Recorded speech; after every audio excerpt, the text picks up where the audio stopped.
ಕರ್ತನಲ್ಲಿ ಪ್ರೀತಿ ಅಂತ ಸಹೋದರ ಸಹೋದರಿಯರೇ, ನಿಮ್ಮೆಲ್ಲರಿಗೂ ತಂದೆಯ ದೇವ ನಮ್ದಲು ನಮ್ಮ ರಕ್ಷಕನ ಒಡೆಯನಾಗಿರಂತ ಯೇಸು ಕ್ರಿಸ್ತನ ವಂದನೆಗಳು ಸಲ್ಲಿಸುತ್ತಾ, ದೇವರೊಂದು ಕರುಣೆ ಕೃಪೆಗಳಿಂದ ನಾವು ಇದುವರೆಗೂ ಅನೇಕ ಮುಖ್ಯವಾಗಿರೋಂಥ ಒಂದು ಪಾಠಗಳನ್ನ ಸತ್ಯವೇದ ಮುಖಾಂತರ ತಿಳ್ಕೊಂಡಿದ್ರಿ. ಪ್ರತಿಯೊಂದು ಕ್ರೈಸ್ತವರು ಈ ಲೋಕದಲ್ಲಿ ತಿಳ್ಕೊಬೇಕಂತ ಒಂದು ಬೇಸಿಕ್ ಡಾಕ್ಟ್ರಿನ್ಸ್ನ ನಾವು ಇದುವರೆಗೆ ಏನ್ ಮಾಡ್ತೀವಿ ತಿಳ್ಕೊತಾ ಬಂದ್ರಿ. ಅದಕ್ಕೆ ಕಳೆದ ಸತಿಯೆಲ್ಲ ಕಳಿಸದಿ ನೋಡಿದ ಪ್ರಭುರಾತ್ರಿ ಭೋಜನ ಅದ್ರ ಬಗ್ಗೆ ಕಳೆದ ವಾರ ಅನೇಕ ರೀತಿಯಲ್ಲಿ ಅದನ್ನ ಪ್ರಶ್ನೆಗಳನ್ನ ವಿಮರ್ಶನೆ ಮಾಡಿ ಅದರ ನಿಜವಾದ ಅರ್ಥ ಕೂಡ ನಾವು ಏನು ಮಾಡಿದಿರಿ ಎಲ್ಲ ತಿಳ್ಕೊಂಡಿದ್ದೀರಿ. ಅದರ ಎಲ್ಲ ಸಂದೇಹಗಳನ್ನ ಖಂಡಿತವಾಗೂ ನಿಮ್ಮೆಲ್ಲರಿಗೂ ಕ್ಲಿಯರ್ ಆಗಿದೆ ಅಂತ ಭಾವಿಸ್ತೀನಿ. ಆದರೂ ಕೂಡ ನಿಮ್ಗೇನೋ ಸಂದೇಹ ಇತ್ತು ಅಂದರೆ ಈ ಕ್ಲಾಸ್ ನಂತರ ಅಥವಾ ನೀವು ವಾಟ್ಸಪ್ಪಲ್ಲಿ ನಮಗೆ ವಾಟ್ಸಪ್ ಮಾಡಿಸಿದ್ರೆ ನಿಮ್ಮ ಪ್ರಶ್ನೆಗಳಿಗೆ ಉತ್ತರ ಕೊಡೋಕ್ಕೆ ಶುರು ಮಾಡ್ತೀವಿ. ಓಕೆನಾ? ಇವತ್ತೇನಪ್ಪ ಮಾಡೋದ್ರೆ ನಾವು ಸುಗ್ಗಿ ಬಗ್ಗೆ ನಾವೇನು ಮಾಡೋಣ, ಒಂದು ಪಾಠ ನಾವೇನು ಮಾಡೋಣ ನೋಡೋಣ. ಅದರ ಸುಗ್ಗಿ ಅಂದ್ರೆ ಏನಪ್ಪಾ ಅಂತಂದ್ರೆ, ಸುಗ್ಗಿ ಅಂತಂದ್ರೆ ಅದರಲ್ಲಿ 3 ಕೆಲಸಗಳಾಗ್ತದೆ. ಒಂದು ಸಪರೇಷನ್ ಕೆಲಸ ಆಗ್ತದೆ, ಆಮೇಲೆ ಫಲಗಳನ್ನ ಸೇರಿಸೋಂಥದ್ದಾಗ್ತದೆ, ಆಮೇಲೆ ಈ ಸೇರಿಸಿ ಮೇಲೆ ಒಟ್ಟು ವೇಸ್ಟ್ ಆಗಿರೋದನ್ನ ಸುಡೋ ಅಂತ ಕೆಲಸ ಏನಾಗ್ತದೆ ಸುಗ್ಗಿಲಿ ನಡೀತದೆ. ಸೊ ಈ ರೀತಿ ಈ 3 ಕೆಲಸಗಳು ಸುಗ್ಗಿಯಲ್ಲಿ ಏನಾಗ್ತದೆ ಅಲ್ಲಿ ಆಗ್ತದೆ. ಅದರ ಸರಿ, ಯೇಸು ಕ್ರಿಸ್ತ ಸುಗ್ಗಿ ಬಗ್ಗೆ ಮಾತಾಡಿದಾರ ಅಂತಂದ್ರೆ ಎಸ್, ಯೇಸು ಕ್ರಿಸ್ತ ಸುಗ್ಗಿ ಬಗ್ಗೆ ಏನ್ ಮಾಡೋರೆ ತನ್ನ ಶಿಷ್ಯರುಗಳಂತೆ ಅವ್ರು ತನ್ನ ಸೇವೆ ಮಾಡ್ಬೇಕಾದ್ರೆ ಸುಗ್ಗಿ ಬಗ್ಗೆ ಏನ್ ಮಾಡ್ತಾರೆ ಮಾತಾಡ್ತಾರೆ. ಅಲ್ರ ಏನಂತ ಶಿಷ್ಯರಿಗೆ ಹೇಳಿ, ಬೆಳೆಯೋ ಏನಾಗಿದೆ ಆ ಬಹಳ, ಅದನ್ನ ಕೆಲಸ ಆಳುಗಳು ಕಮ್ಮಿ ಇರೋದ್ರಿಂದ ನೀವೇನ್ ಮಾಡ್ರಿ ಆ ಒಂದು ಸುಗ್ಗಿ ಯಜಮಾನ ಅಂತ ಕೇಳ್ಕೊಳ್ಳಿ, ಏನ್ರಿ ಸೇವಕರನ್ನ ಏನ್ ಮಾಡ್ಲಿ ಅಧಿಕವಾಗಿ ಕಲ್ಸ್ಕೊಡ್ಲಿ ಅಂತಂದ್ಬಿಟ್ಟು ನೀವು ಪ್ರಾರ್ಥನೆ ಮಾಡ್ರಿ. ಸುಗ್ಗಿಗಾಗಿ ನೀವು ಪ್ರಾರ್ಥನೆ ಮಾಡ್ರಿ, ದೇವರು ಅಧಿಕವಾಗಿ ಸೇವಕರನ್ನ ಕಳ್ಸ್ಕೊಳ್ಳಿ, ಇದಕ್ಕಾಗಿ ನೀವು ಪ್ರಾರ್ಥನೆ ಮಾಡಿ ಅಂತಂದ್ಬಿಟ್ಟು ಏನ್ ಮಾಡ್ತಾರೆ. ಸುಗ್ಗಿಯು ಬಹಳ, ಕೆಲಸ ಮಾಡೋರು ಸ್ವಲ್ಪ ಅಂತಂದ್ಬಿಟ್ಟು ಯೇಸು ಕ್ರಿಸ್ತ ಸುಗ್ಗಿ ಬಗ್ಗೆ ಏನ್ ಮಾಡ್ತಾರೆ ಮಾತಾಡ್ತಾರೆ. ಹಂಗಾರೆ ಏನಪ್ಪ ಯೇಸು ಕ್ರಿಸ್ತ ಫೀಲ್ಡ್ಗಳು ಇಟ್ಟಿದ್ದೀರಾ ಅಂತಾನೆ ಇಲ್ಲ ರೀ. ಅದರ ಸುಗ್ಗಿನ ಆತ್ಮಿಕ ಒಂದು ಅರ್ಥವಾಗಿ ನಮ್ಗೆ ಏನ್ ಮಾಡ್ತಾವ್ರೆ ಒಂದು ಪಾಠನ ನಮ್ಗೆ ಹೇಳ್ತಾವ್ರೆ. ಅದರ ಅದಕ್ಕೆ ಇವತ್ತೇನ್ ಮಾಡೋದ್ರೆ ಇದನ್ನ ಅರ್ಥ ಮಾಡ್ಕೊಳಕ್ಕೆ 3 ಸುಗ್ಗಿಗಳ ಬಗ್ಗೆ ನಾವು ಏನ್ ಮಾಡೋಣ ಓದೋಣ. ಅದರ ಅಂದ್ರೆ ಒಂದೊಂದು ಯುಗ ಇದೆ, ಒಂದೊಂದು ಯುಗದಲ್ಲಿ ಒಂದೊಂದು ಸುಗ್ಗಿ ಇದೆ.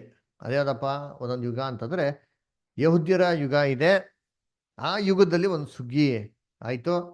ಆತರ ಇವಾಗ ಒಂದು ಸುವಾರ್ತೆ ಯುಗ ಇದೆ, ಈ ಸುವಾರ್ತೆ ಯುಗದಲ್ಲಿ ಒಂದು ಸುಗ್ಗಿ ಆಗ್ತಾರೆ. ಅದರ ಕ್ರಿಸ್ತನ 1000 ವರ್ಷದ ಆಳ್ವಿಕೆ ಇದೆ, ಅಲ್ಲೊಂದು ಸುಗ್ಗಿ ಆಗ್ತದೆ. ಅದರ ಈ ತರ 3 ಸುಗ್ಗಿಗಳ ಬಗ್ಗೆ ಏನಾಗಿದೆ ಇದೆ. ಅಲ್ರ ಇದನ್ನ ಓದೋಣ. ಸರಿ, ಈ ಒಂದು 3 ಯುಗದಲ್ಲಿ ಈ ಸುಗ್ಗಿ ಯಾವ ಭಾಗದಲ್ಲಿ ಆಗ್ತದೆ? ಈ 3 ಯುಗದಲ್ಲಿ ಯಾವ ಭಾಗದಲ್ಲಿ ಈ ಒಂದು ಸುಗ್ಗಿ ಆಗ್ತದೆ ಅಲ್ವರ? ಓದ ನೋಡಿರ್ತೀನಿ. ಮತ್ತೆ ಬರ್ದ ಸುವಾರ್ತೆ 13:39, ಮ್ಯಾಥ್ಯೂ 13:39 ಓದಿ. ಯಾರ ಹತ್ರ ಬೈಬಲ್ ಇದೆಯೋ ದಯವಿಟ್ಟು ತೆಗೆದು ಓದ್ಬೋದು. ಅದನ್ನು ಬಿತ್ತುವ ವೈರಿ ಹಣ ಕರೆಕ್ಟ್, ಅದನ್ನ ಬಿತ್ತುವ ವೈರಿ. ಅದನ್ನು ಬಿತ್ತುವ ವೈರಿ ಅಂದರೆ ಸೈತಾನನು. ಸುಗ್ಗಿ ಕಾಲ ಅಂದರೆ ಯುಗದ ಸಮಾಪ್ತಿ, ಕೊಯ್ಯುವವರು ಅಂದರೆ ದೇವದೂತರು. ನೋಡ್ರ, ಸೊ ಸುಗ್ಗಿ ಕಾಲ ಅಂದ್ರೆ ಯುಗದ ಸಮಾಪ್ತಿ ಅಂತ ಏನ್ ಮಾಡ್ತಾ ಹೇಳ್ತಾರೆ. ಸುಗ್ಗಿ ಕಾಲ ಅಂದ್ರೆ ಯುಗದ ಸಮಾಪ್ತಿ. ಹಂಗಾರೆ ಈ ಸುಗ್ಗಿ ಯಾವಾಗಪ್ಪ ಆಗ್ತಂದ್ರೆ ಒಂದೊಂದು ಯುಗದ ಅಂತ್ಯದಲ್ಲಿ ಆಗದೆ ಯುಗದ ಸಮಾಪ್ತಿಲಿ ಆಗದೆ ಸುಗ್ಗಿ. ಸರಿ, ಇವಾಗ ಏನ್ ಮಾಡಿದ್ರೆ ಮೊದಲನೇ ಸುಗ್ಗಿ ಬಗ್ಗೆ ಓದೋಣ. ಇಲ್ಲಪ್ಪ ಯಹೂದ್ಯರ ಒಂದು ಸುಗ್ಗಿ, ಇದನ್ನ ಯೇಸು ಕ್ರಿಸ್ತ ಮತ್ತೆ ಬರ್ದ ಸುವಾರ್ತೆ 3ನೇ ಅಧ್ಯಾಯ 12ನೇ ವಾಕ್ಯದಲ್ಲಿ ಹೇಳ್ತಾರೆ. ಓದಿಂತೀನಿ ದಯವಿಟ್ಟು.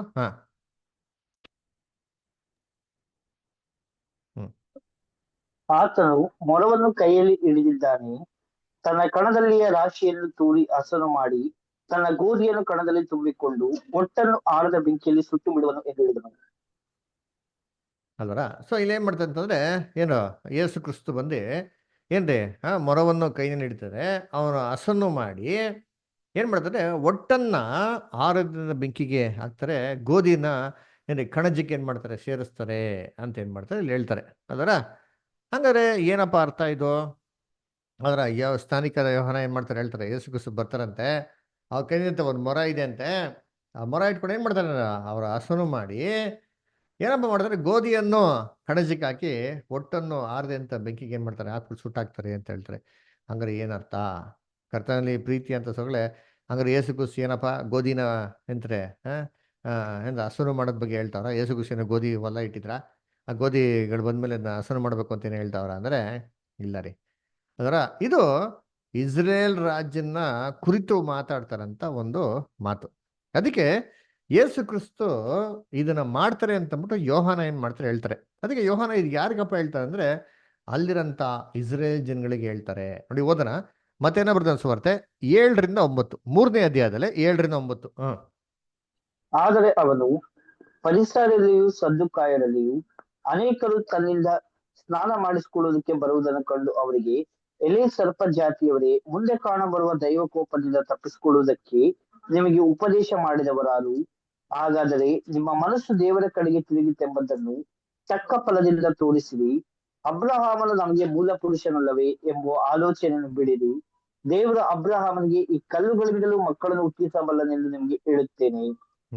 ನೋಡ್ರ, ಅದಕ್ಕೆ ಹೇಳ್ತಾರೆ ಫರಿಸೇರೆ ಸದಿಸೇರೆ ಅಲ್ವರ. ಅವ್ರಿಗೆ ನೋಡ್ಬಿಟ್ಟು ಏನ್ ಮಾಡ್ತಾರೆ ಅಂದ್ರೆ ಇದನ್ನ ಹೇಳ್ತಾರೆ, ದೇವರ ಕೋಪದಿಂದ ತಪ್ಪಿಸ್ಕೊಳಕ್ಕೆ ನಿಮ್ಗೆ ಮಾರ್ಗವನ್ನು ತಿಳಿಸಿದವರು ಯಾರು ಅಂತ ಏನ್ ಮಾಡ್ತಾರೆ ಅವ್ರಿಗೆ ಹೇಳ್ಬಿಟ್ಟು ಏನ್ ಮಾಡ್ತಾರೆ, ನೀವು ತಕ್ಕ ಫಲಗಳಿಂದ ನೀವು ಮಾನಸಾಂತರ ಹೊಂದಿದ್ದೀರ ಅಂತ ನೋಡ್ಸಿ. ನೀವು ಮಾನಸಾಂತರ ಹೊಂದಿ ತಕ್ಕ ಫಲಗಳಿಂದ ಏನ್ ಮಾಡಿ ನೀವು ದೇವ್ರ ಕಡೆ ತಿರುಗಿದ್ದೀರಾ ಅಂತ ನೋಡ್ಸಿ. ನಿಮ್ಮ ಮನೇಲಿ ಮನಸ್ಸಲ್ಲಿ ಒಂದು ಯೋಜನೆ ಇದೆ, ಒಂದು ಯೋಚನೆ ಇದೆಯಲ್ಲ, ಏನಪ್ಪ ಅಂತಂದ್ರೆ ನಾವು ಅಬ್ರಾಹ್ಮ ವಂಶದವರು, ನಮ್ಮನ್ನು ಬಿಟ್ಟರೆ ಬೇರೆಗೆ ದೇವ್ರಿಗೆ ಚಾಯ್ಸೇ ಇಲ್ಲ, ಅದೇ ನಮ್ಮನ ಮುಖಾಂತರನೇ ದೇವರು ಏನು ಮಾಡಬೇಕು, ಆಶೀರ್ವಾದ ಮಾಡಬೇಕು ಅಂತ ಈ ಯೋಚನೆ ಬಿಟ್ಬಿಡಿ ಅಂತ ಹೇಳ್ತಾರೆ.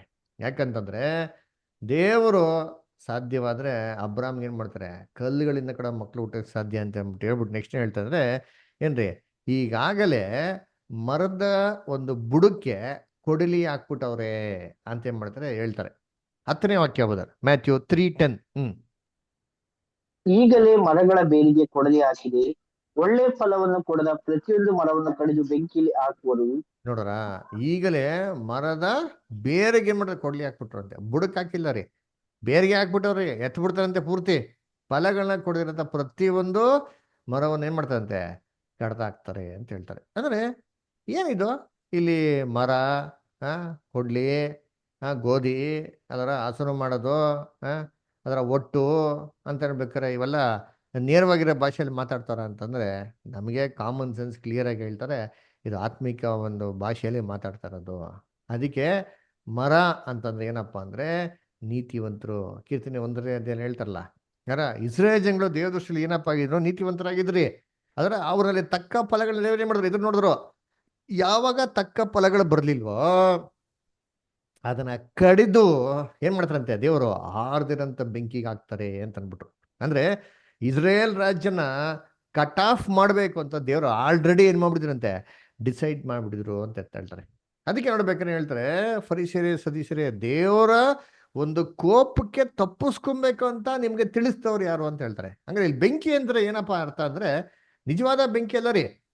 ಇಸ್ರೇಲ್ ರಾಜ್ಯಗಳು ಪ್ರತಿಫಲಗಳನ್ನ ಕೊಡದಿರೋದ್ರಿಂದ ಆ ಮರವನ್ನು ಕಡ್ದು ಏನ್ರಿ ಅಲ್ಲಿ ದೇವರ ಕೋಪಕ್ಕೆ ಹಾಕ್ಬೇಕು ಅಂತಂದ್ಬಿಟ್ಟು ಇಸ್ರೇಲ್ ರಾಜ್ಯನ ಆಲ್ರೆಡಿ ಏನ್ ಮಾಡ್ತಿದ್ದ ದೇವರು ಡಿಸೈಡ್ ಮಾಡಿದ್ರು ಅಂತ ಏನ್ ಮಾಡ್ತಾರೆ ಹೇಳ್ತಾರೆ ಅಲ್ವರ. ಅದಕ್ಕೆ ನೋಡ್ಬೇಕ್ರಿ ಕರ್ತನಲ್ಲಿ ಪ್ರೀತಿಗಳೇ, ಇಲ್ಲಿ ಮರ ಅಂತಂದ್ರೆ ನೇರವಾಗಿರೋಂಥ ಮರ ಅಲ್ಲ ರೀ ಅಲ್ವರ. ಏನ್ರಿ ಇಸ್ರೇಲ್ ರಾಜ್ಯ ಅದನ್ನ ಬೆಂಕಿಗೆ ಹಾಕ್ಬಿಡ್ತಾರೆ, ದೇವರ ಕೋಪಕ್ಕೆ ಹಾಕ್ಬಿಡ್ತಾರೆ ಅಂತ ಏನ್ರಿ ಅರ್ಥ. ಅದಲ್ಲೇ ನಾವು ವಾಕ್ಯದಲ್ಲಿ ಏನ್ ಮಾಡಿದೆ ಕ್ಲೀನ್ ಆಗಿ ನಮ್ಗೆ ಇದು ಅರ್ಥ ಆಗ್ತಾರೆ. ಅದರ ಈಗ ಹೇಳ್ಬಿಟ್ಟು ನೆಕ್ಸ್ಟ್ ಕ್ರಿಸ್ತನು ಬಂದು ಏನಪ್ಪಾ ಮಾಡ್ತಾರೆ ಅಂತ ಅಂದ್ಬಿಟ್ಟು ನಮ್ಗೆ ಹೇಳ್ತಾರೆ. ಇಲ್ಲಿ 11ನೇ ವಾಕ್ಯದಲ್ಲಿ ಬದರ್ 11th verse ಮ್ಯಾಥ್ಯೂ 3:11. ನಾನಂತೂ ನಿಮ್ಮ ಮನಸ್ಸು ತಿರುಗಿಕೊಳ್ಳಬೇಕೆಂದು ನಿಮಗೆ ನೀರಿನಲ್ಲಿ ಸ್ನಾನ ಮಾಡಿಸುತ್ತೇನೆ. ಆದರೆ ನನ್ನ ಹಿಂದೆ ಬರುವವನು ನನಗಿಂತ ಶಕ್ತನು, ಆತನ ಕೆಳಗಳನ್ನು ಹೊರಲಿಕ್ಕೂ ನಾನು ಯೋಗ್ಯನಲ್ಲ. ಆತನು ಪವಿತ್ರಾತ್ಮನಲ್ಲಿಯೂ ಬೆಂಕಿಯಲ್ಲೂ ನಿಮಗೆ ಸ್ನಾನ ಮಾಡಿಸುವನು. ಹಿಂಗ್ ಹೇಳ್ಬಿಟ್ಟು ಕ್ರಿಸ್ತನು ಬರ್ತಾರೆ, ಅವ್ರ ಕೆರೆಗಳನ್ನ ಮುಟ್ಟೋದಕ್ಕೂ ನಂಗೆ ಯೋಗ್ಯತೆ ಇಲ್ಲ, ಅವ್ರು ಬಂದು ಒಂದು ಕೆಲಸ ಮಾಡ್ತಾರೆ ಅಂತ ಹೇಳ್ತಾರೆ. ಏನ್ ಕೆಲಸ? ಇವತ್ತು ನಾನು ಏನ್ ಕೆಲಸ ಮಾಡಕ್ಕೆ ಹೇಳಿದಿನೋ, ಏನ್ ಕೆಲಸ ಮಾಡಕ್ಕೂ ನನಗೆ ಹೇಳಿದಿರೋ ಇದೇ ತರ ಕೆಲಸ ಕ್ರಿಸ್ತನು ಬಂದು ಮಾಡ್ತಾರಂತೆ. ಏನಪ್ಪಾ ಮಾಡ್ತಾರೆ ಅಂತಂದ್ರೆ ಏನ್ರಿ, ಕ್ರಿಸ್ತನು ನೀರಿನಿಂದಲೂ ಏನ್ ಮಾಡ್ತಾರಂತೆ, ಬೆಂಕಿಯಿಂದಲೂ ಅಭಿಷೇಕಿಸ್ತಾರೆ. ಅದರ ಏನ್ ಮಾಡ್ತದೆ, ನೀರಿಂದ ಬೆಂಕಿಯಿಂದ ಏನ್ ಮಾಡ್ತಾರೆ ಅವರು ಅಭಿಷೇಕಿಸ್ತಾರೆ ಅಂತಂತ ಹೇಳ್ತಾರೆ ಅಲ್ವರ. ಅದಕ್ಕೆ ಏನಪ್ಪ ಇದು, ಸಾಮಾನ್ಯವಾಗಿ ಎಷ್ಟು ಜನ ಕ್ರೈಸ್ತರು ಮಾಡ್ಬಿಡ್ತಾರೆ, ನೀರಿಂದ ಬೆಂಕಿಯಿಂದ ಅಭಿಷೇಕಿಸ್ತಾರೆ ಅಂತಂದ್ರೆ ಎರಡು ಒಂದೇ ಬದರ್. ಅದೇನು ವಾಟರ್ ಬ್ಯಾಪ್ಟಿಸಮು ಆಮೇಲೆ ಸ್ಪಿರಿಟ್ ಬ್ಯಾಪ್ಟಿಸಮು ಏನ್ರಿ, ನೀರಿಂದಲೋ ಆತ್ಮದಿಂದಲೋ ಬೆಂಕಿಯಿಂದಲೋ ಏನ್ ಮಾಡ್ತಾರೆ ಅಭಿಷೇಕಿಸ್ತಾರೆ ಅಂತಂದ್ರೆ ವಾಟರ್ ಬ್ಯಾಪ್ಟಿಸಮು ಆಮೇಲೆ ಸ್ಪಿರಿಟ್ ಬ್ಯಾಪ್ಟಿಸಮು ಆಮೇಲೆ ಫೈರ್ ಬ್ಯಾಪ್ಟಿಸಮು ಎಲ್ಲ ಒಂದೇ ಅಂತ ಏನ್ ಮಾಡ್ತಾರೆ. ಅದಕ್ಕೆ ಹೋಲಿ ಸ್ಪಿರಿಟ್ನ ಫೈರ್ ಫೈರ್ ಫೈರ್ ಫೈರ್ ಅಂತ ಏನ್ ಮಾಡ್ತಾರೆ ಅಲ್ಲಿ ಹೇಳ್ತಾರೆ. ಅದರ ಆಕ್ಚುಲಿ ಯೇಸು ಕ್ರಿಸ್ತು ಇಲ್ಲಿ ಎಲ್ಲ ಒಂದು ಬಗ್ಗೆನೇ ಹೇಳ್ತಾವ್ರಾ? ಯೇಸು ಕ್ರಿಸ್ತು ಇವು ಎಲ್ಲ ಒಂದೇ ಬ್ಯಾಪ್ಟಿಸಮ್ಗೆ ಹೇಳ್ತಾರದ? ಹಾಗಿರ್ಬೇಕಾರೆ ಯೋಹಾನ ಯಾಕೆ ಮೂರನ್ನ ಸಪ್ರೇಟಾಗಿ ಹೇಳಿದ್ರು? ಈ ಮೂರ್ದು ಮಾಡ್ತಂದು ಯಾಕೆ ಸಪ್ರೇಟಾಗಿ ಹೇಳಿದ್ರು? ಹಂಗಾರೆ ಏನಿದೆ ಅರ್ಥ ನೋಡ್ರಿ, ಇದನ್ನ ಯೋಚನೆ ಮಾಡಿರ್ತೀನಿ. ಇವಾಗ ನೀರಿಂದ ದೀಕ್ಷಿಸ್ತಾನೆ, ನೀರಿನ ದೀಕ್ಷಿಸ್ತಾನೆ ತಗೊಂಡ್ರೆ ಏನಾಗ್ತೀರಿ? ನೀರಲ್ಲಿ ಕಂಪ್ಲೀಟಾಗಿ ಏನಾಗ್ತೀರಿ ನಾವು? ಮುಳುಗೋಗ್ಬಿಡ್ತೀರಿ. ನೀರಲ್ಲಿ ಕಂಪ್ಲೀಟಾಗಿ ಮುಳುಗೋದ್ರೆ ನಾವು ಕಂಪ್ಲೀಟಾಗಿ ಒದ್ದೆ ಆಗ್ಬಿಡ್ತೀರಿ. ಅದರ ಈ ಥರ ಪವಿತ್ರ ಆತ್ಮ ದೀಕ್ಷಿಸ್ತಾನ ಅಂತಂದ್ರೆ ಯಾವಾಗ ನಮ್ಗೆ ದೇವ್ರ ಪವಿತ್ರ ಆತ್ಮ ಕೊಡ್ತಾರೆ? ಯಾವಾಗ ಸರಿಯಾದ ರೀತಿಯಲ್ಲಿ ನೀರಿನ ದೀಕ್ಷೆ ತಗೊಂಡಾಗ ದೇವ್ರು ಏನ್ ಮಾಡ್ತಾರೆ? ನಮ್ಗೆ ಪವಿತ್ರ ಆತ್ಮ ಕೊಡ್ತಾರೆ. ಅಲ್ವರ ಪವಿತ್ರ ಆತ್ಮ ಹೆಚ್ಚಿನಾಗಿ ಇದ್ರೆ ಪವಿತ್ರ ಆತ್ಮ ಸಂಪೂರ್ಣವಾಗಿ ನಾವಾಗ್ತೀರಿ, ಮುಳುಗೋಗ್ಬಿಡ್ತೀರಿ. ಅವಾಗ ಪವಿತ್ರ ಆತ್ಮ ಭರಿತವರಾಗಿರ್ತೀರಿ. ಇದೇ ತರ ಬೆಂಕಿಯ ಒಂದು ದೀಕ್ಷಾಸ್ಥಾನ ಅಂತಂದ್ರೆ ನಾವೇನಾಗಬೇಕು? ಬೆಂಕಿಯಲ್ಲಿ ಕಂಪ್ಲೀಟ್ ಆಗಿ ಮುಳುಗೋಗ್ಬಿಡ್ಬೇಕು. ಅದರ ಹಂಗೆ ಬೆಂಕಿಯಲ್ಲಿ ಮುಳುಗೋಗ್ಬಿಟ್ರೆ ಏನಾಗ್ತೀರಿ? ಬೆಂಕಿಯಲ್ಲಿ ಮುಳುಗೋಗ್ಬಿಟ್ರೆ ಏನಾಗ್ತಿದ್ ನಾವು? ಸಂಪೂರ್ಣವಾಗಿ ಹೇಳ್ರಿ, ಏನಾಗ್ತಿದ್ ನಾವು? ಬೆಂಕಿಯಲ್ಲಿ ಸಂಪೂರ್ಣವಾಗಿ ಮುಳುಗೋಗ್ಬಿಟ್ರೆ ಏನಾಗ್ತಿದ್ ನಾವು? ಸುಟ್ಟೋಗ್ಬಿಡ್ತೈತಿ. ಸುಟ್ಟೋಗ್ತೀರಿ ಅಲ್ವರ? ಹಂಗಾರೆ ಅದ್ರ ಬಗ್ಗೆ ತಾನೇ ಯೇಸು ಕ್ರಿಸ್ತು ಮಾತಾಡ್ತಾ ಇರ್ಬೇಕು. ಅದರ ಇದನ್ನ ಅಗ್ನಿ ಅಭಿಷೇಕದ ಬಗ್ಗೆ ಮಾತಾಡ್ತಾರ ಅಂದ್ರೆ ಇಲ್ಲ ರೀ, ಆಕ್ಚುಲಿ ಸುಟ್ಟೋಗೋದ್ ಬಗ್ಗೆನೇ ಮಾತಾಡ್ತಾ ಇರೋದು. ಹೇಗೆ ಹೇಗೆ ಅಂತಾನೆ ಮುಂದೆ ಬರೋಂಥ ವಾಕ್ಯಗಳಲ್ಲಿ ಕ್ಲೀನಾಗಿ ಹೇಳ್ತಾರೆ. ಅದಕ್ಕೆ ಮತ್ತೆ ಏನೋ ಬರ್ದನ್ ಸುವಾರ್ತೆ 3ನೇ ಅಧ್ಯಾಯದಲ್ಲಿ 12ನೇ ವಾಕ್ಯ ಓದ್ಕೊಂಬಂದ್ರೆ ಏನ್ ಹೇಳ್ತಾರೆ ನೋಡೋಣ ಅಂತೀನಿ. ಆತನು ಮರವನ್ನು ಕೈಯಲ್ಲಿ ಹಿಡಿದಿದ್ದಾನೆ, ತನ್ನ ಕಣದಲ್ಲಿಯ ರಾಶಿಯನ್ನು ತೂರಿ ಹಸನು ಮಾಡಿ ತನ್ನ ಗೋಧಿಯನ್ನು ಕಣದಲ್ಲಿ ತುಂಬಿಕೊಂಡು ಒಟ್ಟನ್ನು ಆರದ ಬೆಂಕಿಯಲ್ಲಿ ಸುಟ್ಟು ಬಿಡುವನು. ನೋಡ್ರ, ಇಲ್ಲಿ ಯೇಸು ಕ್ರಿಸ್ತು ಏನ್ ಮಾಡ್ತಾನೆ ಹಾಕಿದ್ರೆ ಅಲ್ವರ? ಏನ್ರಿ ಮರವನ್ನು ಏನ್ರಿ ಅವರು ಕೈನಲ್ಲಿ ಹಿಡ್ತಾರಂತೆ. ಅವರು ಏನ್ರಿ ಹಸನು ಮಾಡಿ ಗೋಧಿಯನ್ನು ಒಂದ್ ಕಡೆ ಸೇರಿಸ್ಬಿಟ್ಟು ಒಟ್ಟನ್ನ ಏನ್ ಮಾಡ್ತಾರಂತೆ? ಏನ್ ಮಾಡ್ತಾರಂತೆ? ಆರದ ಬೆಂಕಿ ಹಾಕ್ತಾರ. ಆರದ ಬೆಂಕಿಗೆ ಹಾಕಿ ಸುಟ್ಟಾಕ್ಬಿಡ್ತಾರೆ. ನೋಡ್ರಿ ರೈತೀನಿ, ಇಲ್ಲಿ ಎರಡೈತಿ ನೋಡ್ರಿ ರೈತೀನಿ. ಇಲ್ಲಿ ಬೆಂಕಿ ಬಗ್ಗೆ ಕೊಟ್ಟವ್ರು. ಹಂಗಾರೆ ಅಲ್ಲಿ ಅಗ್ನಿ ಅಭಿಷೇಕ ಅಂತ ಹೇಳ್ಬೇಕಾರೆ ಇದೇ ಆರ್ದಿರಂತ ಬೆಂಕಿಯಲ್ಲಿ ಅವ್ರು ಮಾಡೋಂಥ ಕೆಲಸನ ಹೇಳ್ತಾರಂತೆ. ಏನಿದು ಇವಾಗ ನಾವು ಅರ್ಥ ಮಾಡ್ಕೊಂಡ ನೋಡ್ರಿ ಅದರ. ಸರಿ, ಇಲ್ಲಿ ಯೋಹನ ಯೇಸು ಕ್ರಿಸ್ತು ಕೆಲಸ ಬಂದು ಮಾಡ್ತಾರೆ ಅಂತಂದ್ರೆ ಯೇಸು ಕ್ರಿಸ್ತು ಲಿಟರಲ್ ಆಗಿ ಇದೇ ಒಂದು ಕೆಲಸ ಮಾಡ್ತಾರೆ. ಮರ ಇಟ್ಕೊಂಡು ಹಿಂಗೆ ಗಾಳಿ ಆಡಿಸ್ಬಿಟ್ಟು ಒಟ್ಟುನ ಮತ್ತೆ ಏನಂದ್ರೆ ಪದರನ ಒಂದ್ ಕಡೆ ಸಪ್ರೇಟ್ ಆಗಿ ಮಾಡಿದ್ರ? ಒಟ್ಟು ಮತ್ತೆ ಗೋಧಿನ ಸಪ್ರೇಟ್ ಆಗಿ ಮಾಡಾರ? ಇಲ್ಲ ರೀ. ಚೆನ್ನಾಗಿ ಜ್ಞಾಪನ ಇಟ್ಕೊಳ್ಳಿ.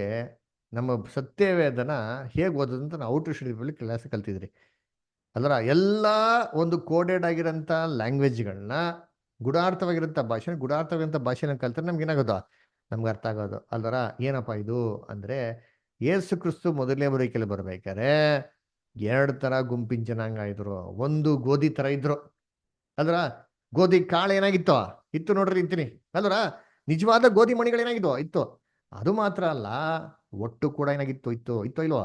ಯೇಸು ಕ್ರಿಸ್ತು ಬರಕಲ್ಲ. ಒಟ್ಟು ಅಂದ್ರೆ ಏನ್ರಿ? ಒಟ್ಟು ಮೇಡೆ ಮಾತ್ರ ಕವರ್ ಇರ್ತಾರೆ, ಒಳಗಡೆ ಕಾಳು ಇರಲ್ಲ ರೀ. ಆದ್ರೆ ಗೋಧಿ ಒಳಗಡೆ ಕವರ್ ಇರ್ತಾರೆ, ಒಟ್ಟು ಇರ್ತಾರೆ, ಒಳಗಡೆ ಕಾಳು ಇರ್ತಾರೆ ನೋಡ್ರಿ ಇದ್ದೀನಿ.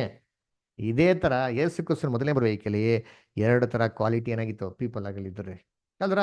ಮತ್ತೆ ಹಂಗಾರೆ ಬಿತ್ತನೆ ಯಾವಾಗಪ್ಪ ಆಯ್ತು ಅಂತ ನೋಡಿದ್ರೆ ವಾಕ್ಯನ ಬರ್ಕೊಳ್ಳಿ, ಓದೋದ್ ಬೇಕಾಗಿಲ್ಲ. ಯೋಹಾನ 4ನೇ ಅಧ್ಯಾಯದಲ್ಲಿ 35-38 ನೋಡ್ಬೇಕ್ರೆ ಇಸ್ರೇಲ್ ಜನಗಳು ಯಾವಾಗ ಐಗುಪ್ತ ದೇಶ ಬಿಟ್ರೋ ಆವಾಗ ದೇವರು ಮೌಂಟ್ ಸಿನಾಯ್ ಹತ್ತ ಬಂದು ನ್ಯಾಯ ಪ್ರಮಾಣ ಕೊಟ್ರು. ಬಿತ್ತನೆ ಆಯ್ತು ನೋಡ್ರೈತೀನಿ. ಪ್ರವಾದಿಗಳ ಮುಖಾಂತರ ಚೆನ್ನಾಗಿ ನೀರ್ ಗೀರೆಲ್ಲ ಹಾಕಿ ಎಲ್ಲ ಚೆನ್ನಾಗಿ ಬೆಳೆಸವ್ರೆ.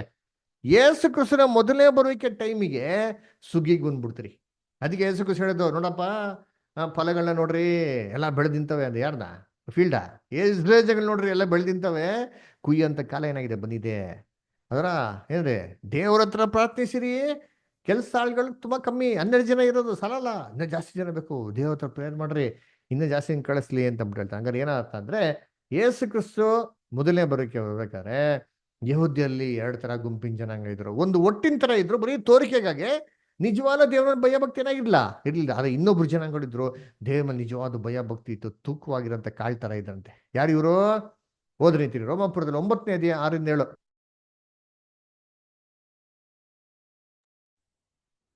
Romans 9 chapter 6-7. ದೇವರು ಹೇಳಿದ ಮಾತು ತಪ್ಪಿತೆಂದು ನಾವು ಭಾವಿಸಕೂಡದು. ಯಾಕಂದರೆ ಇಸ್ರಾಯೇಲ್ ವಂಶದಲ್ಲಿ ಹುಟ್ಟಿದವರೆಲ್ಲರೂ ಇಸ್ರಾಯೇಲರಲ್ಲ.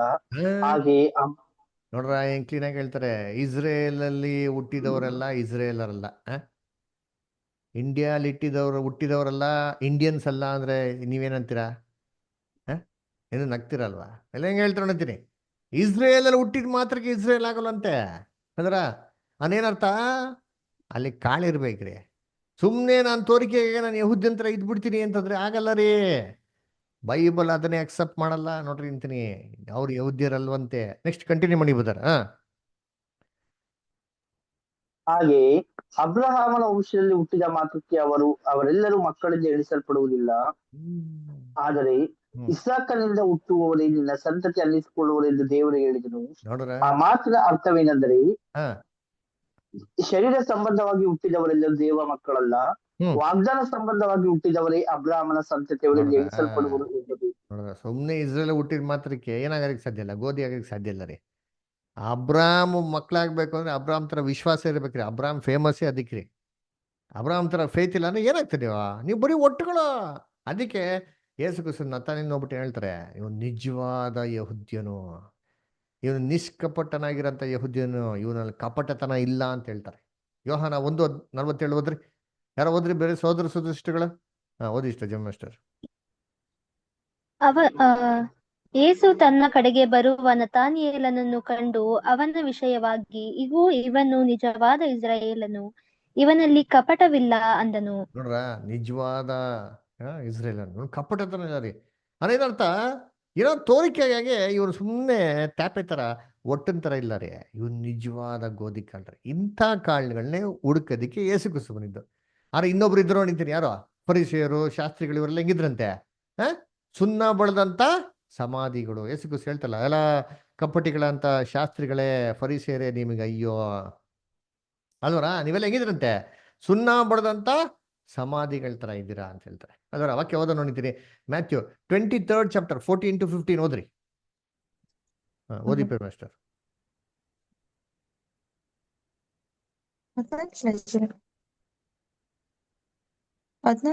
ಅಯ್ಯೋ ಕಪಟಿಗಳಾದ ಶಾಸ್ತ್ರಿಗಳೇ, ಫರಿಸಾಯರೇ, ಪರಲೋಕ ರಾಜ್ಯದ ಭಾಗವನ್ನು ಮನುಷ್ಯರ ಎದುರಿಗೆ ಮುಚ್ಚಿಬಿಡುತ್ತೀರಿ.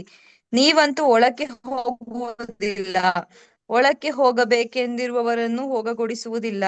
ಅಯ್ಯೋ ಕಪಟಿಗಳಾದ ಶಾಸ್ತ್ರಿಗಳೇ, ಫರಿಸಾಯರೇ, ನೀವು ಒಬ್ಬನನ್ನು ನಿಮ್ಮ ಮತದಲ್ಲಿ ಸೇರಿಸಿಕೊಳ್ಳುವುದಕ್ಕಾಗಿ ಭೂಮಿಯನ್ನು ಸಮುದ್ರವನ್ನು ಸುತ್ತಿಕೊಂಡು ಬರುತ್ತೀರಿ. ಅವನು ಸೇರಿದ ಮೇಲೆ ಅವನನ್ನು ನಿಮಗಿಂತ ಎರಡರಷ್ಟಾಗಿ ನರಕ ಪಾತ್ರನಾಗ ಮಾಡುತ್ತೀರಿ. ನೋಡ್ರ ಏನ್ ಹೇಳ್ತಾರೆ, ಕ್ಲೀನಾಗಿ ಹೇಳ್ತಾರೆ ನೋಡಿರ್ತೀನಿ. ಅದರ ನೀವೇನ್ ಮಾಡ್ತೀರಾ, ಸುಮ್ಮನೆ ತೋರಿಕೆಗಾಗಿ ನೀತಿವಂತರ ತರ ನೋಡ್ಸ್ಕೊಳಕ್ಕಾಗಿ ದೊಡ್ಡ ದೊಡ್ಡ ಪ್ರಾರ್ಥನೆಗಳನ್ನ ಮಾಡೋದು, ವಿದ್ವೇರ್ಗಳ ಮನೆಗೆ ಹೋಗೋದು, ಸಂತೈಸೋ ರೀತಿಲಿ ನೋಡೋದು ಅಲ್ವರ. ಏನಕ್ಕೆ, ನಟನೆಗಾಗಿ ಅಂತೆ ಅಲ್ವರ. ಏನ್ರಿ ಕಪಟಿಗಳಾದ ಶಾಸ್ತ್ರಿಗಳೇ, ಅಯ್ಯೋ ನೀವೊಬ್ಬರನ್ನ ನಿಮ್ಮ ಮತದಲ್ಲಿ ಸೇರ್ಸೋದಿಕ್ಕೆ ಏನ್ ಮಾಡ್ತೀರಾ, ಸಮುದ್ರ ದಾಟ ಹೋಗ್ತೀರಾ, ಕರ್ಕೊಂಬತ್ತೀರಾ. ಏನ್ ಕರ್ಕೊಂಬಂದು ಏನ್ ಹೇಳ್ಕೊಡ್ತೀರಾ, ಧರ್ಮಶಾಸ್ತ್ರ ಇಲ್ದಿರೋ ವಿಚಾರ ಹೇಳ್ಕೊಬಿಟ್ಟು ಅವ್ನು 2ರಷ್ಟು ನರಕದ ಪಾಲನೆ ಮಾಡ್ತೀರಾ ಅಂತ ಹೇಳ್ತಾರೆ. ಅದಕ್ಕೆ ಈ ಯಹೂದ್ಯರ ನಡುವೆ ಇವು ಫರಿಸೇಯರು ಧರ್ಮಶಾಸ್ತ್ರಿಗಳೆಲ್ಲ ಏನ್ ಮಾಡಿದ್ರು ಅಂತಂದ್ರೆ, ನ್ಯಾಯ ಪ್ರಮಾಣದ ತಪ್ಪಾದ ಅರ್ಥ ಕೊಟ್ಬಿಟ್ಟಿದ್ರಿ. ಅದಕ್ಕೆ ತಪ್ಪಾದ ಅರ್ಥ ಕೊಟ್ಬಿಟ್ಟು ಜ್ಞಾನಕ್ಕೆ ಸಾಧಕವಾಗಿರೋ ಬಿಗಿದ ಕೈನೇ ಎತ್ಬಿಟ್ಟಿದ್ರಿ. ಜನಗಳು ರೀಸನಿಂಗ್ ಕೆಪಾಸಿಟಿನೇ ಎತ್ಬಿಟ್ಟಿದ್ರು. ಯಾರಪ್ಪ ಅಂದ್ರೆ ಈ ಫರಿಸೇಯರು ಸದಿಸಿಯರು ಅಲ್ವರ. ನೋಡಿ ಲೂಕ್ 11:52, ಲೂಕ 11:52. ಅಯ್ಯೋ ಧರ್ಮೋಪದೇಶಕರೇ, ಜ್ಞಾನಕ್ಕೆ ಸಾಧಕವಾದ ಬೀಗದ ಕೈಯನ್ನು ತೆಗೆದು ಬಿಟ್ಟಿರಿ. ನೀವು ಒಳಕ್ಕೆ ಹೋಗಲಿಲ್ಲ, ಒಳಕ್ಕೆ ಹೋಗುತ್ತಿರುವವರಿಗೂ ಅಡ್ಡಿ ಮಾಡಿದಿರಿ. ನೋಡ್ರ ನೀವಂತೂ ಹೋಗಲ್ಲ, ಹೋಗೋರ್ಗೆ ಏನ್ ಮಾಡಲ್ವಂತೆ, ಇವ್ರು ಬಿಡಲ್ವಂತೆ ರೀ ಅಲ್ವರ. ಯೇಸು ಕ್ರಿಸ್ತನ ಟೀಚಿಂಗ್ಸ್ ಕೇಳಕ್ ಬಿಡ್ತಾ ಇಲ್ಲ ರೀ. ಇವರು ಕೇಳಲ್ಲ, ಕೇಳೋರ್ಗೆ ಏನ್ ಮಾಡ್ತಾ ಇಲ್ಲ, ಬಿಡ್ತಾ ಇಲ್ಲ. ಇವರೆಲ್ಲ ಹೆಂಗಪ್ಪ ಇದ್ರು ಅಂದ್ರೆ, ಯೇಸು ಕ್ರಿಸ್ತನ ಮೊದಲನೇ ಬರುವಿಕೆಯಲ್ಲಿ ಏನ್ರಿ ಒಂದು ಕಪಟಿಗಳ ಕಪಟಿಗಳನ್ನ ಏನ್ರಿ ಮಾಯಕಾರರು, ತೋರಿಕೆಗೆ ಮಾತ್ರ. ಯೇಸು ಕ್ರಿಸ್ತು ಅದನ್ನ ಇವ್ರನ್ನ ಬ್ಯೂಟಿಫುಲ್ ಕಂಪೇರ್ ಮಾಡ್ತಾರೆ. ನೀವು ಹೆಂಗಿದ್ರಂತೆ, ಪಂಚಪಾತ್ರೆಗಳ ತರ ಇದ್ರ. ಅದು ಹೊರಗಡೆ ಮಾತ್ರ ಏನಾಗಿದೆ, ಶುದ್ಧವಾಗಿದೆ, ಒಳಗಡೆ ಫುಲ್ಲು ಹೊಲಸಿಂದ ತುಂಬಿದೆ ಅಂತ ಯೇಸು ಕ್ರಿಸ್ತು ಹೇಳ್ತಾರೆ. ಇನ್ನೊಂದ್ ಕಡೆ ಹೇಳ್ತಾರೆ, ಸುಣ್ಣ ಬಡ್ದಂತ ಸಮಾಧಿಗಳು, ನೀವು ನೋಡಕ್ಕೆ ಮಾತ್ರ ತುಂಬಾ ಚೆನ್ನಾಗಿದ್ರ, ಒಳಗಡೆ ಎಲ್ಲ ಅಶುದ್ಧತನ ಏನಾಗಿದೆ ನಿಮ್ಮ ಹತ್ರ ತುಂಬಿದೆ ಅಂತ ಏನ್ ಮಾಡ್ತಾರೆ ಅಲ್ಲಿ ಹೇಳ್ತಾರೆ ಅಲ್ವ. ಅದಕ್ಕೆ ನೋಡ್ಬೇಕ್ರೆ ಕಪಟಿಗಳು, ಮೋಸ ಮಾಡೋರು ಅಂತಂತಾರೆ. ನೋಡಿ ವಾಕ್ಯ ಓದೋಣ, ಮ್ಯಾಥ್ಯೂ 23:25.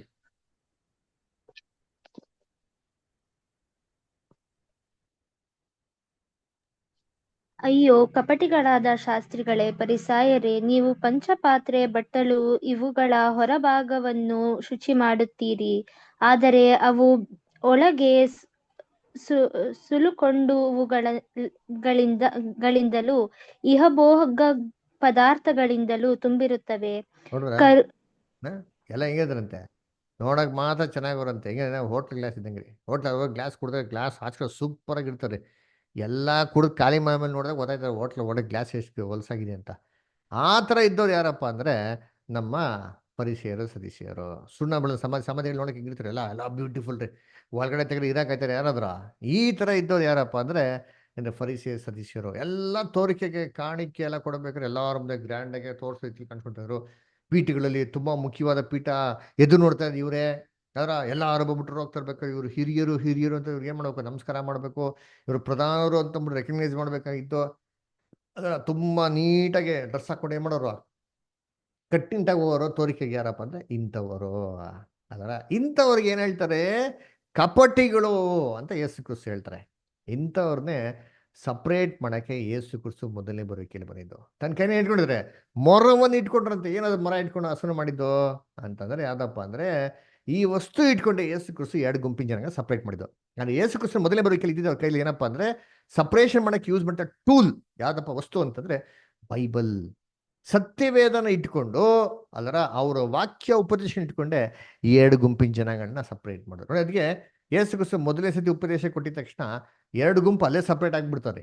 ಒಬ್ಬರು ಅವ್ರ ವಾಕ್ಯನ ತುಂಬ ಅಪ್ರಿಷಿಯೇಟ್ ಮಾಡ್ತಾರೆ, ಕೊಂಡಾಡ್ತಾರೆ, ಏನಪ್ಪ ಯೋಸೆಫಿನ ಮಗನು ಇಷ್ಟು ಚೆನ್ನಾಗಿ ಮಾತಾಡ್ತಾರಲ್ಲ ಅಂತಂದ್ಬಿಟ್ಟು. ಆದರೆ ಅದರಲ್ಲಿ ಇನ್ನೊಂದು ಗುಂಪಿನ ಜನಾಂಗ ಎಷ್ಟು ಕೋಪ ಬರ್ತಾರೆ ಅಂದರೆ ಯೇಸು ಕ್ರಿಸ್ತನ ಅವಾಗೇ ಸಾಯಿಸ್ಬಿಡೋಣ ಅಂತ ಪ್ಲಾನ್ ಮಾಡ್ತಾರೆ. ಲೂಕ 4ನೇ ಅಧ್ಯಾಯ 22ನೇ ವಾಕ್ಯ. ಲೂಕ 4:22 ಓದ್ರಿ. ಆಮೇಲೆ 28ರಿಂದ 30 ಓದಿ.